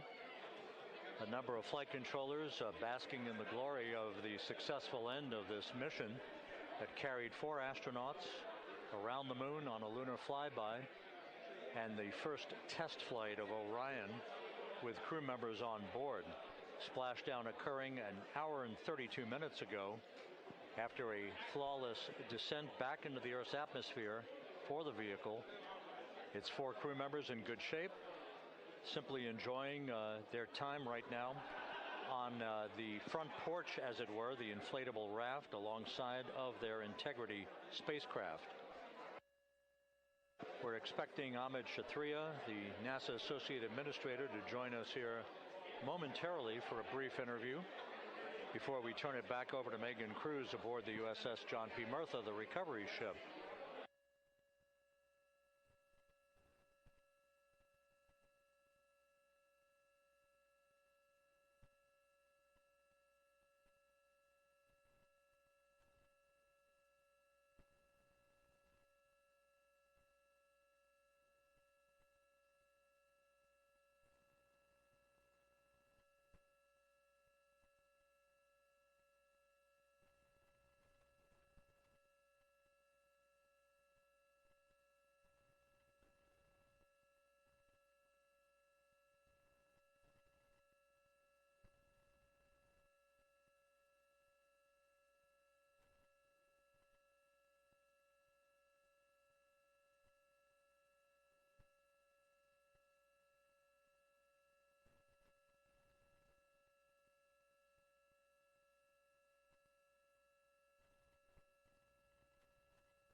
This is Mission Control Houston.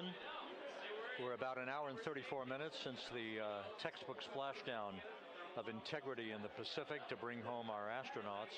And with us now is Amit Kshatriya, the NASA Associate Administrator. Amit, a little bit of history made tonight, a little bit of history made over the past few weeks.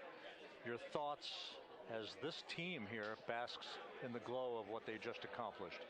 Yeah, Rob, we're here in the control center, and it's kind of overrun with jubilant folks from the Mission Control Houston, as well as engineering, and folks that just want to be here, part of it, as we watch our crew get extracted from the vehicle. And you know, my thought is always about these teams. The team that's in the water right now, pulling the crew out. The team here in Houston that worked so hard over the last 10 days, no sleep to get this done. You know, we still have some work to do to get the crew to the med bay here on the ship. They all look great coming out, so hopefully that won't be too long. You know, I think we saw the administrator on the boat too, giving his thanks to the Navy team on the Mirtha, which they're just an incredible group of sailors. I was able to visit with them a couple weeks ago. And then if you pull it all the way back to the workers and the folks that joined the rocket at Michoud, that made the heat shield tiles that held together tonight, that stacked the vehicle in Florida, that integrated the vehicle in Denver, that fired the engines in Stennis, that fired the boosters in Promontory. I mean, this is the entire team, you know, coming together and being tested by the environment that this machine went through, and they did it right. The work was good. They did it right. You've said in a number of briefings, of course, and in other forums that this is just the first step. The cadence has to step up, as the administrator has indicated. Now, it's a little early for the full report card on how integrity did, but did this mission ultimately, from your eyes view, exceed expectations? It absolutely did. I mean, I was waiting to talk about this until we're in the water, and you know, I think we still have, again, work to do to bring it in and really kind of go through it bolt by bolt and see what we learned. But I mean, so far, given what we learned during the mission and given how we performed on ascent, on entry, you know, I always think about energy in terms of the states that you worry about the most, and every time we put these machines through these incredibly energetic states, they came through. So I'm fairly confident that we made a big step tonight to get us on the path towards the surface. I think the path to the surface is open now. You know, we do have to do all the work, and we'll make sure we talk about that as cleanly as we can. We learned a few things during the mission, but I have to tell you, this was an incredible test of an incredible machine.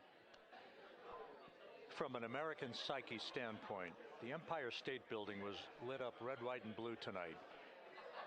Our coverage was seen on baseball stadiums around the major leagues. How captivating was this experience for the American people, for the world, in fact, as we return to the moon? You know, I have not been able to watch a lot of the coverage as we've progressed through the mission. I will tell you, just, you know, from my witness in Florida before launch, and then seeing the people's faces here, and then, you know, reading where I can about how things are going. I think this has been a gift to the world from NASA. NASA's given the world a gift, proving to folks all over the place, especially young people, and that to me is what this is really about. Young people, when they see what we can do when we work together, when we have teams that collaborate, that, you know, it doesn't matter how hard the problems are, we can solve them. I'm hopeful that Artemis II, as folks witness what we were able to do with this incredible crew, this incredible team that we've birthed into the world, scientists and engineers and artists that have been inspired by this.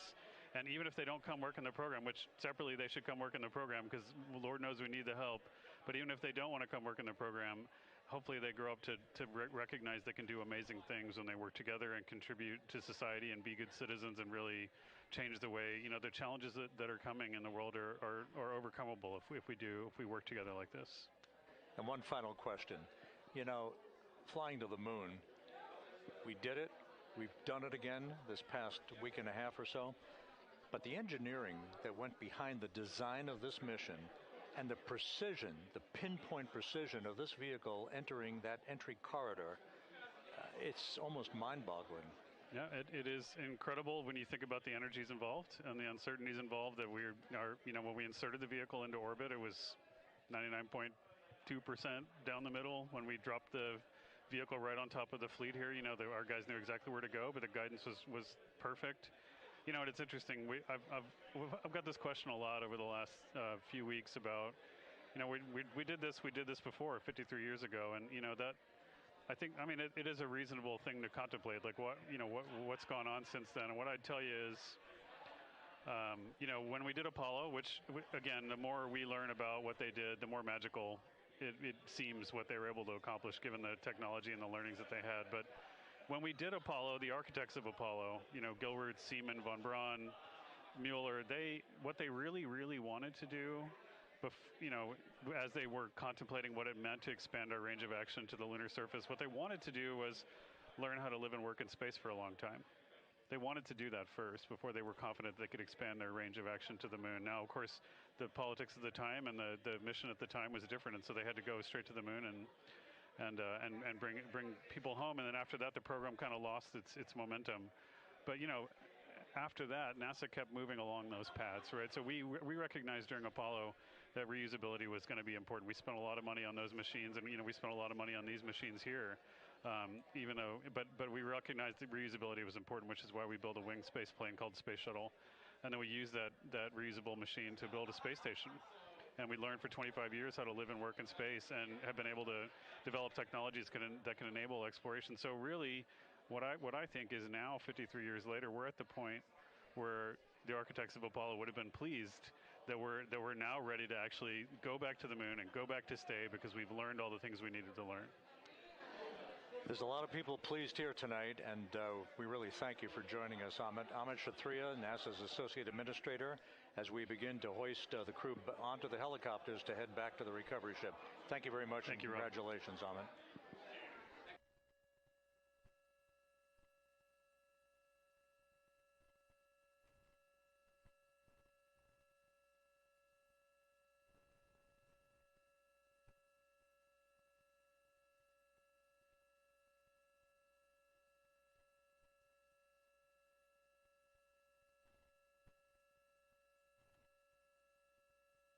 This is Mission Control Houston, with the crew members now beginning to be hoisted aboard the Navy helicopters. Let's go to Megan Cruz aboard the USS John P. Murtha, who will take it from here.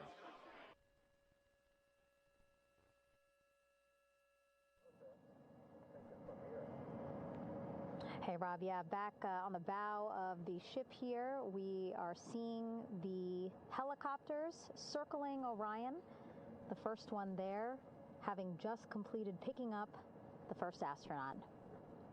Helo 2 now, hovering just 40 feet above the front porch, lowering a recovery specialist out of the helicopter. That person will touch down in the front porch just there.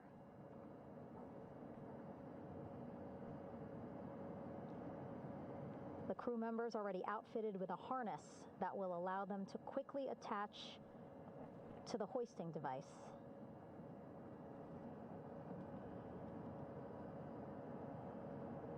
Look at the power of those blades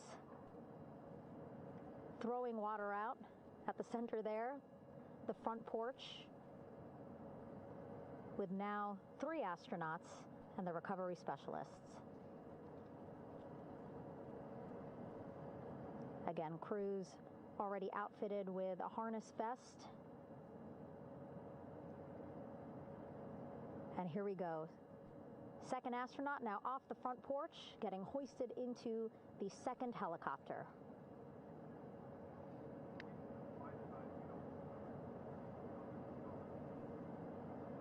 That helicopter will now hover just a distance away to give room for the first helicopter to come back and pick up the third astronaut.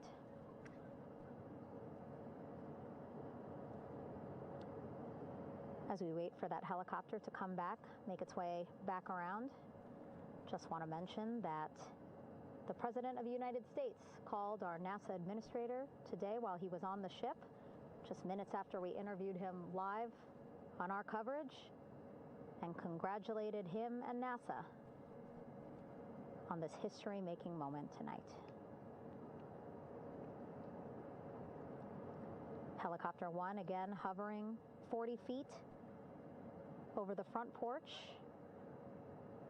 We will soon see another recovery specialist getting lowered onto the front porch.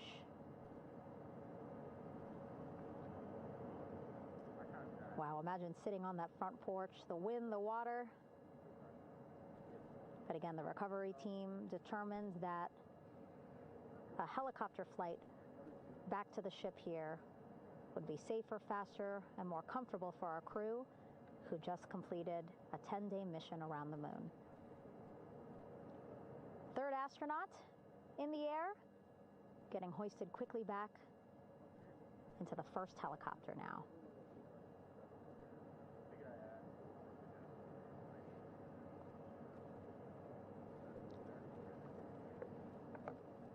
That first helicopter now on its way back to the ship here. We will soon see it land in just a few minutes.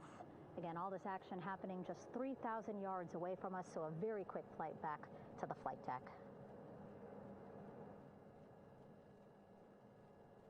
And now the only person left on the front porch, Commander Reid Wiseman. That second helicopter now making its way back over to the front porch. Here it comes.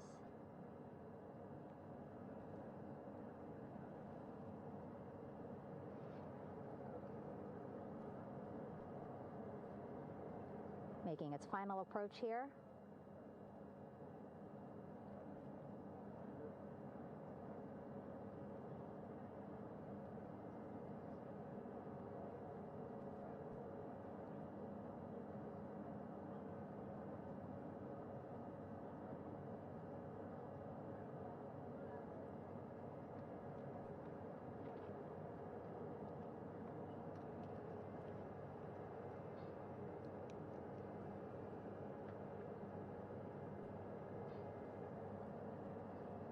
The last astronaut, Commander Reid Wiseman,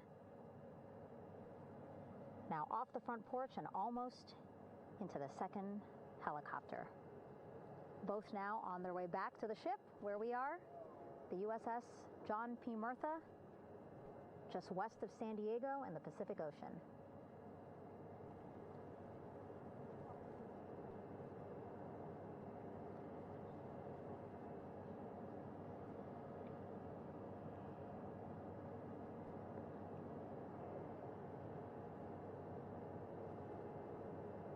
Exciting to see our 4 crew members minutes away from landing on the flight deck here on the recovery ship. 550 people on this ship, excited, ready, anxious, looking forward to welcoming this crew aboard.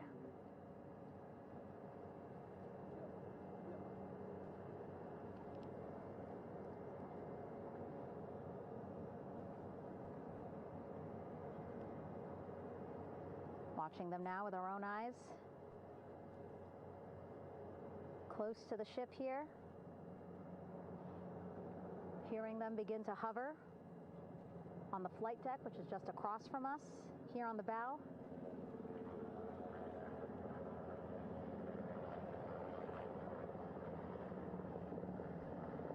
The first helicopter coming in.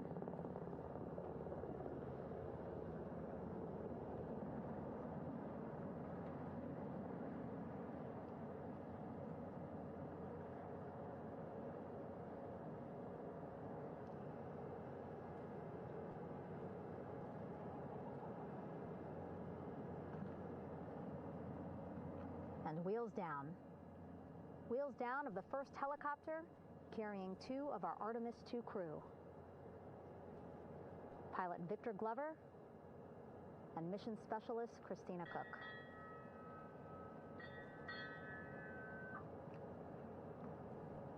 Kilo 1 on deck reported on the recovery loop. Again, the mission audio loops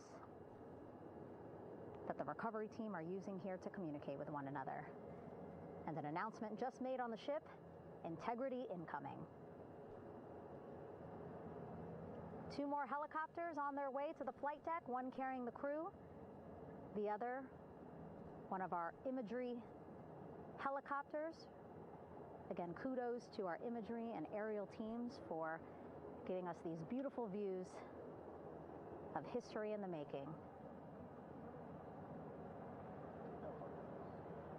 Set amid a gorgeous, soon-to-be sunset here in the Pacific Ocean.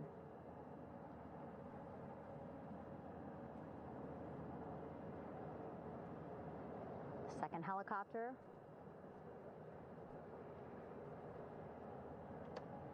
making its approach of the flight deck.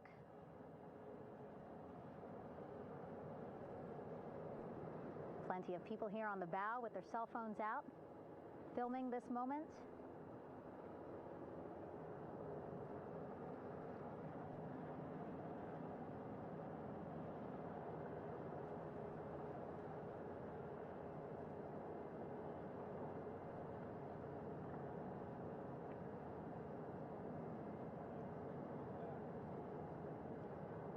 Some impressive flying here by the Navy, as we are seconds away from wheels down.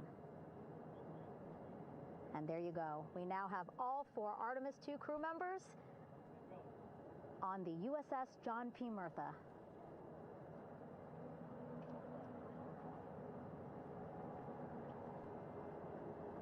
I'm sure they're happy to be out of the water and on this recovery ship with, again, 550 people on board, ready to welcome them home. But first, as we've been saying throughout the broadcast, just making sure the crew feel good. We reported that they were feeling good when they were in Orion, but those were just initial, quick, verbal assessments of how they're feeling. Their destination tonight, the medical bay here on the ship, right after we power down the helicopters here.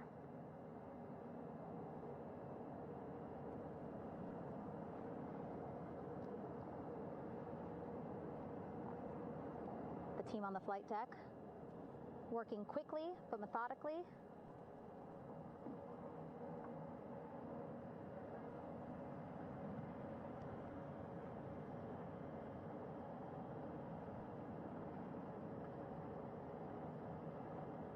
Waiting for just one more helicopter to touch down.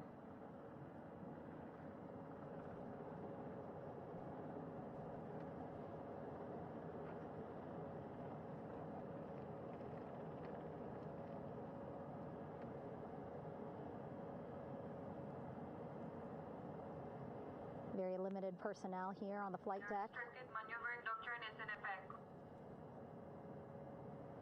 As that third helicopter touches down.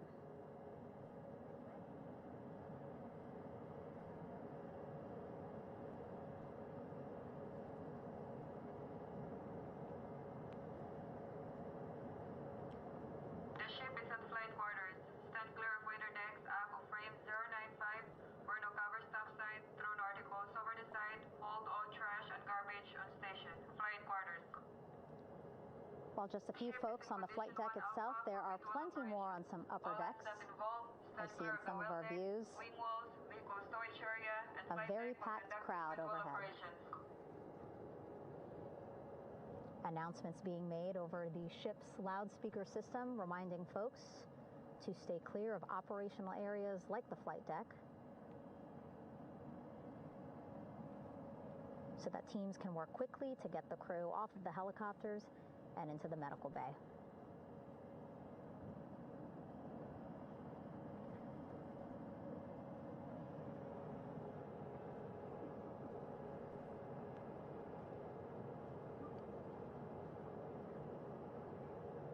Splashdown today, 5:06 p.m.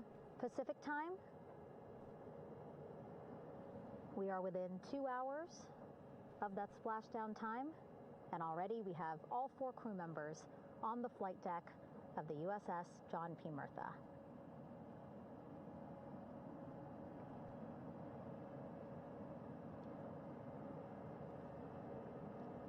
Again, crew waiting before getting out for the helicopters to completely shut down.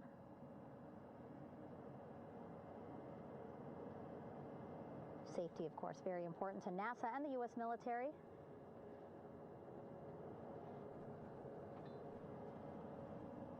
So we'll wait just a couple of minutes here before we start seeing crew members walk off the helicopters one by one.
All right, and now here we see pilot Victor Glover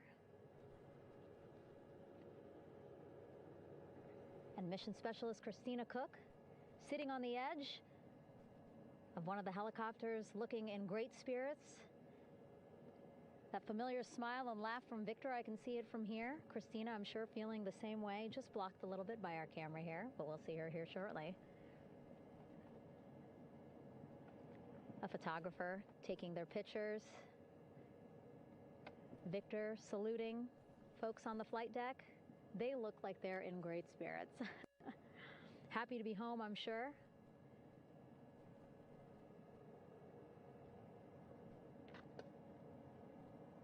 If you're sitting at home, I hope you too are wondering, what would you want to ask them if you got a chance to talk to them? Because that is what I'm thinking about. Getting the opportunity to talk to or ask questions of these 4 astronauts who just made history as the first crew to return to the moon since 1972.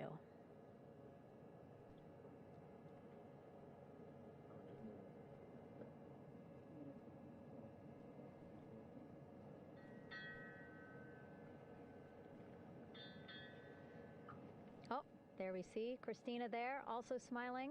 Finally peering out, waving at the cameras. Hello to you too, Christina, yes? Welcome back. Welcome, welcome home. A loudspeaker announcement on the ship saying, "Welcome home, Integrity."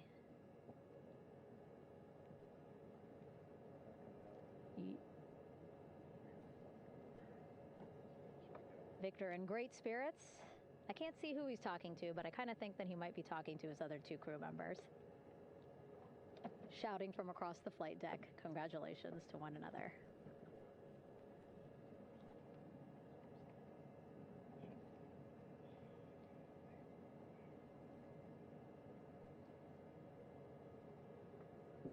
And so now we see some Navy personnel walking up to the helicopter. This is again the first helicopter carrying pilot Victor Glover and mission specialist Christina Koch. Both have taken off their helmets now.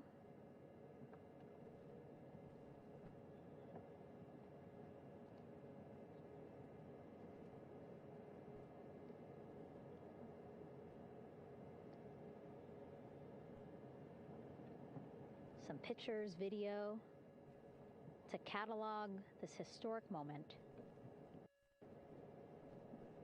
A beautiful sunset just behind them here in the Pacific Ocean. Golden hour. These pictures will be beautiful.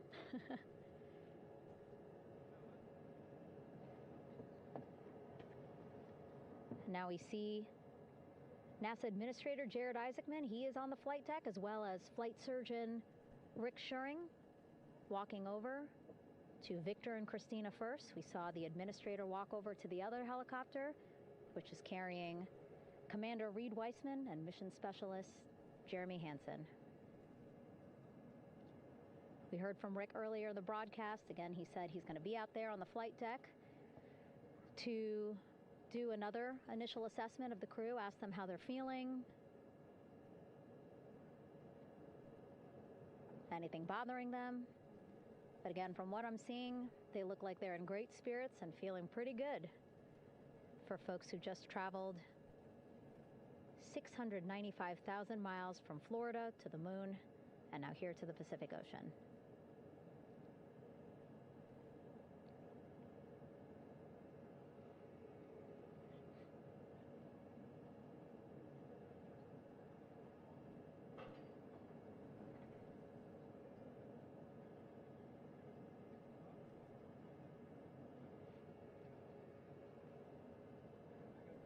We're now seeing NASA Administrator Jared Isaacman walking across the flight deck. He had been talking to Reid and Jeremy, now approaching Victor and Christina.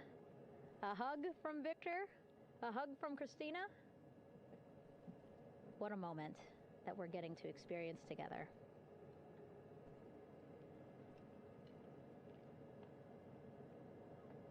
I'm sure congratulatory words. You know, we got to speak to the administrator live on this broadcast as well, and he said the kid in him right now, giddy, absolutely giddy at what we were able to accomplish today. Returning them home safely and in good spirits after a 10-day mission around the moon. And here we go. We're seeing Jeremy walking, waving across the flight deck, now on his way to the medical bay.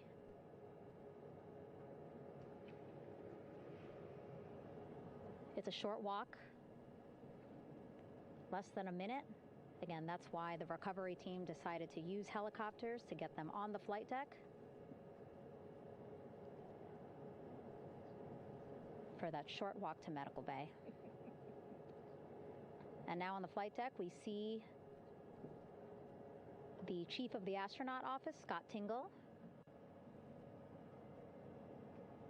Rick Schuring switching places. He's going over to the other helicopter. Big hugs from Victor, Christina to Scott. Again, a gorgeous sunset setting the stage for this recovery tonight.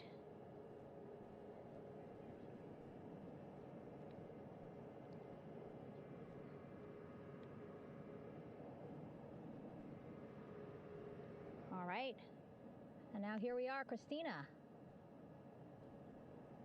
making her way, looking thankful, grateful, happy to be home.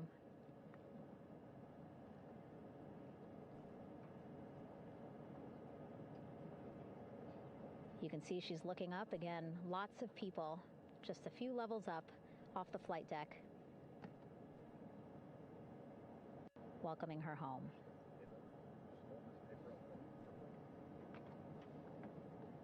Scott holding the door like a gentleman, but back on his way to the other crew still on the flight deck.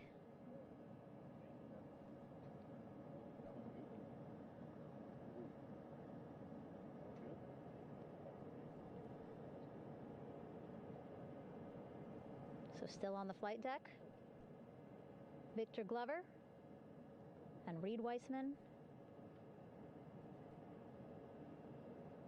It looks like Victor will be the next one headed to medical bay. More hugs, more hugs. He's a hugger.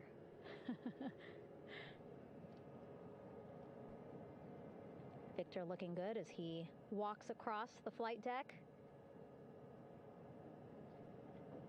NASA Administrator applauding.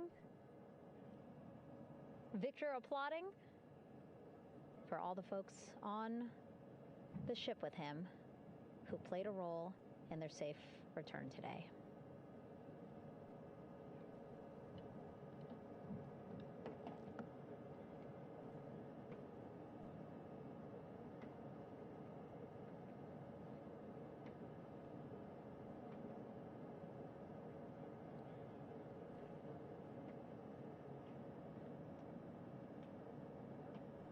And finally, just one Artemis II crew member left on the flight deck, Commander Reid Wiseman.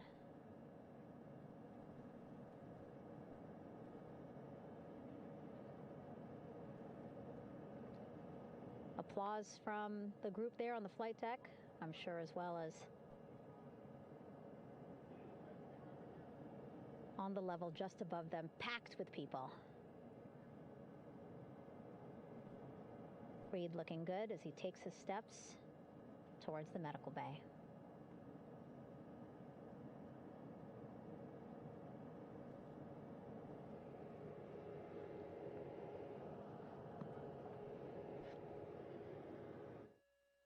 See our 4 Artemis II crew members back on the ship.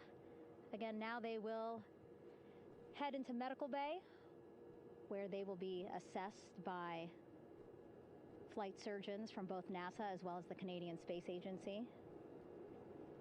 A more in-depth assessment. When they get to medical bay, they will each have their own nurse. They will be helped out of their suits. And then again, we'll check to see that they're feeling good. Make sure it's not just adrenaline, but that they are feeling good from their long journey back from the moon. Beautiful shot of that sunset, illuminating our flight deck.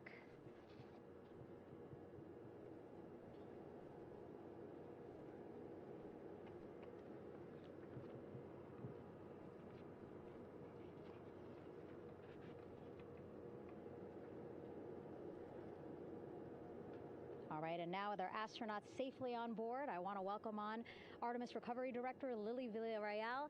Lily, I don't know how you must be feeling right now. Ecstatic, relieved? So ecstatic, relieved. Of course, we still have to bring the capsule into the well deck of the ship, but this is a major milestone to have the crew here on the ship and in medbay. You know, our team has been preparing and working really hard, and I'm just so proud of them all. Everything went very well, just as planned. Our teammates in Houston, the flight control team was just amazing. We were able to have great conversations and communications about everything. And I don't know what else to say. I'm just so ecstatic. It's such a wonderful feeling to get to this point. Again, we still have to get the capsule, but this is huge for all of us in landing recovery, and I couldn't do this without my team, and of course the full support of the U.S. military. There's going to be lots of, you know, high fives when we get the capsule back in, and I'm so happy that the crew's doing well, Ryan's doing well, and you know, thank you for, you know, for everybody watching. Yeah, it was great to watch the crew come back to the ship with you. How were you feeling when you were seeing them looking so happy to be home and feeling really good? You know, the funny thing is that we had video of them from inside the Orion vehicle. They were like that from the beginning. When we opened the hatch, they were already out of their seats, having a good time, waiting for us to open the hatch. And they opened the hatch, and of course we did the first medical assessment. Everybody was doing very well, and they were just having such a great time with the medical team that was inside the capsule. I think they were all taking selfies with you know, the phones that they have, probably talking about what they saw, and it was just smiles all around. They were having such a great time. And then we put them on the front porch when we were ready to put them on the front porch. And again, you could see they were just so ecstatic to be home and talking to everybody. So we were very happy to see all of that in the control room of the LFOC. How remarkable is that? Again, if we think about their journey, the 695,000-mile journey around the moon and back, coming back at 30 times faster than the speed of sound. I mean, how remarkable is that they are in such good spirits? I mean, this is an amazing crew. I think you guys have seen it for the past 10 days. They're wonderful people, and we're so happy that they brought us along on that ride. And I can't wait to see all the additional videos and pictures that they have that, you know, we'll get a hold of now that they're back on the ground. And I can't wait to hear how, you know, a little more than what we saw on the press briefings from the crew about what they saw It's just fantastic. You know, some of my favorite people around this 10 days was the science team and how excited they were. And so this is exactly how we feel in the landing recovery team when the science team went, oh my goodness, when they heard all the discussions about the moon. This is exactly how we feel now in the landing recovery team. We're so ecstatic. Yeah. Again, we have to recover the capsule. I want to make sure we don't forget about Orion. Lily's all about business. She's thinking about what's next. But yeah, speaking of these 10 days, I mean, we have been along for the journey with them, live with them 24/7 for 10 days, and just really seeing the engagement that we've gotten from around the world. What do you hope people take away from this mission? I think that's fantastic. So, you know, my story was that I went to the Kennedy Space Center. I was born in Colombia. I was 10 years old when we moved to the United States, but when I was 7, my family took me to the visitor center, and that's when I learned about Apollo.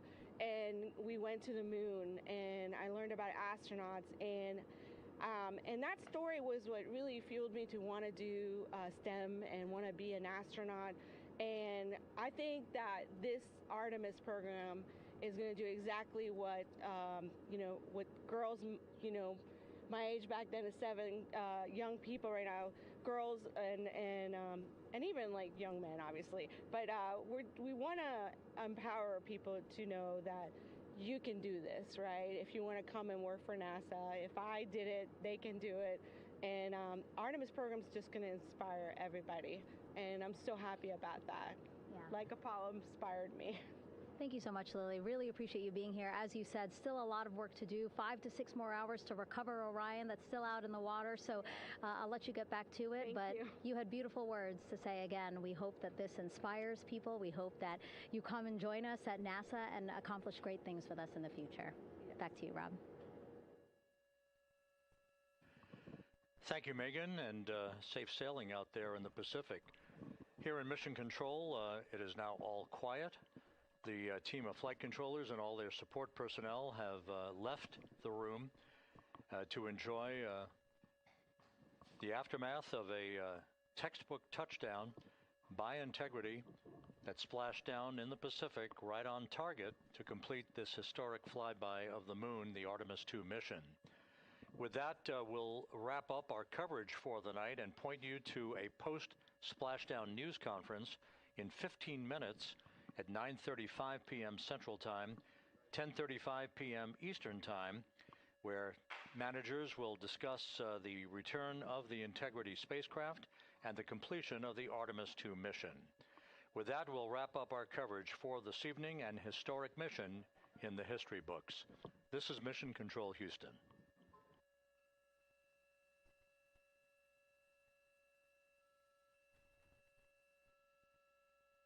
Main chute deploy. And we have 3 good main chutes. Houston Integrity, splashdown, sending post-landing command now. Splashdown confirmed. Copy splashdown, waiting on VLDR. Splashdown confirmed at 7:07 p.m. Central Time, 5:07 p.m. Pacific Time.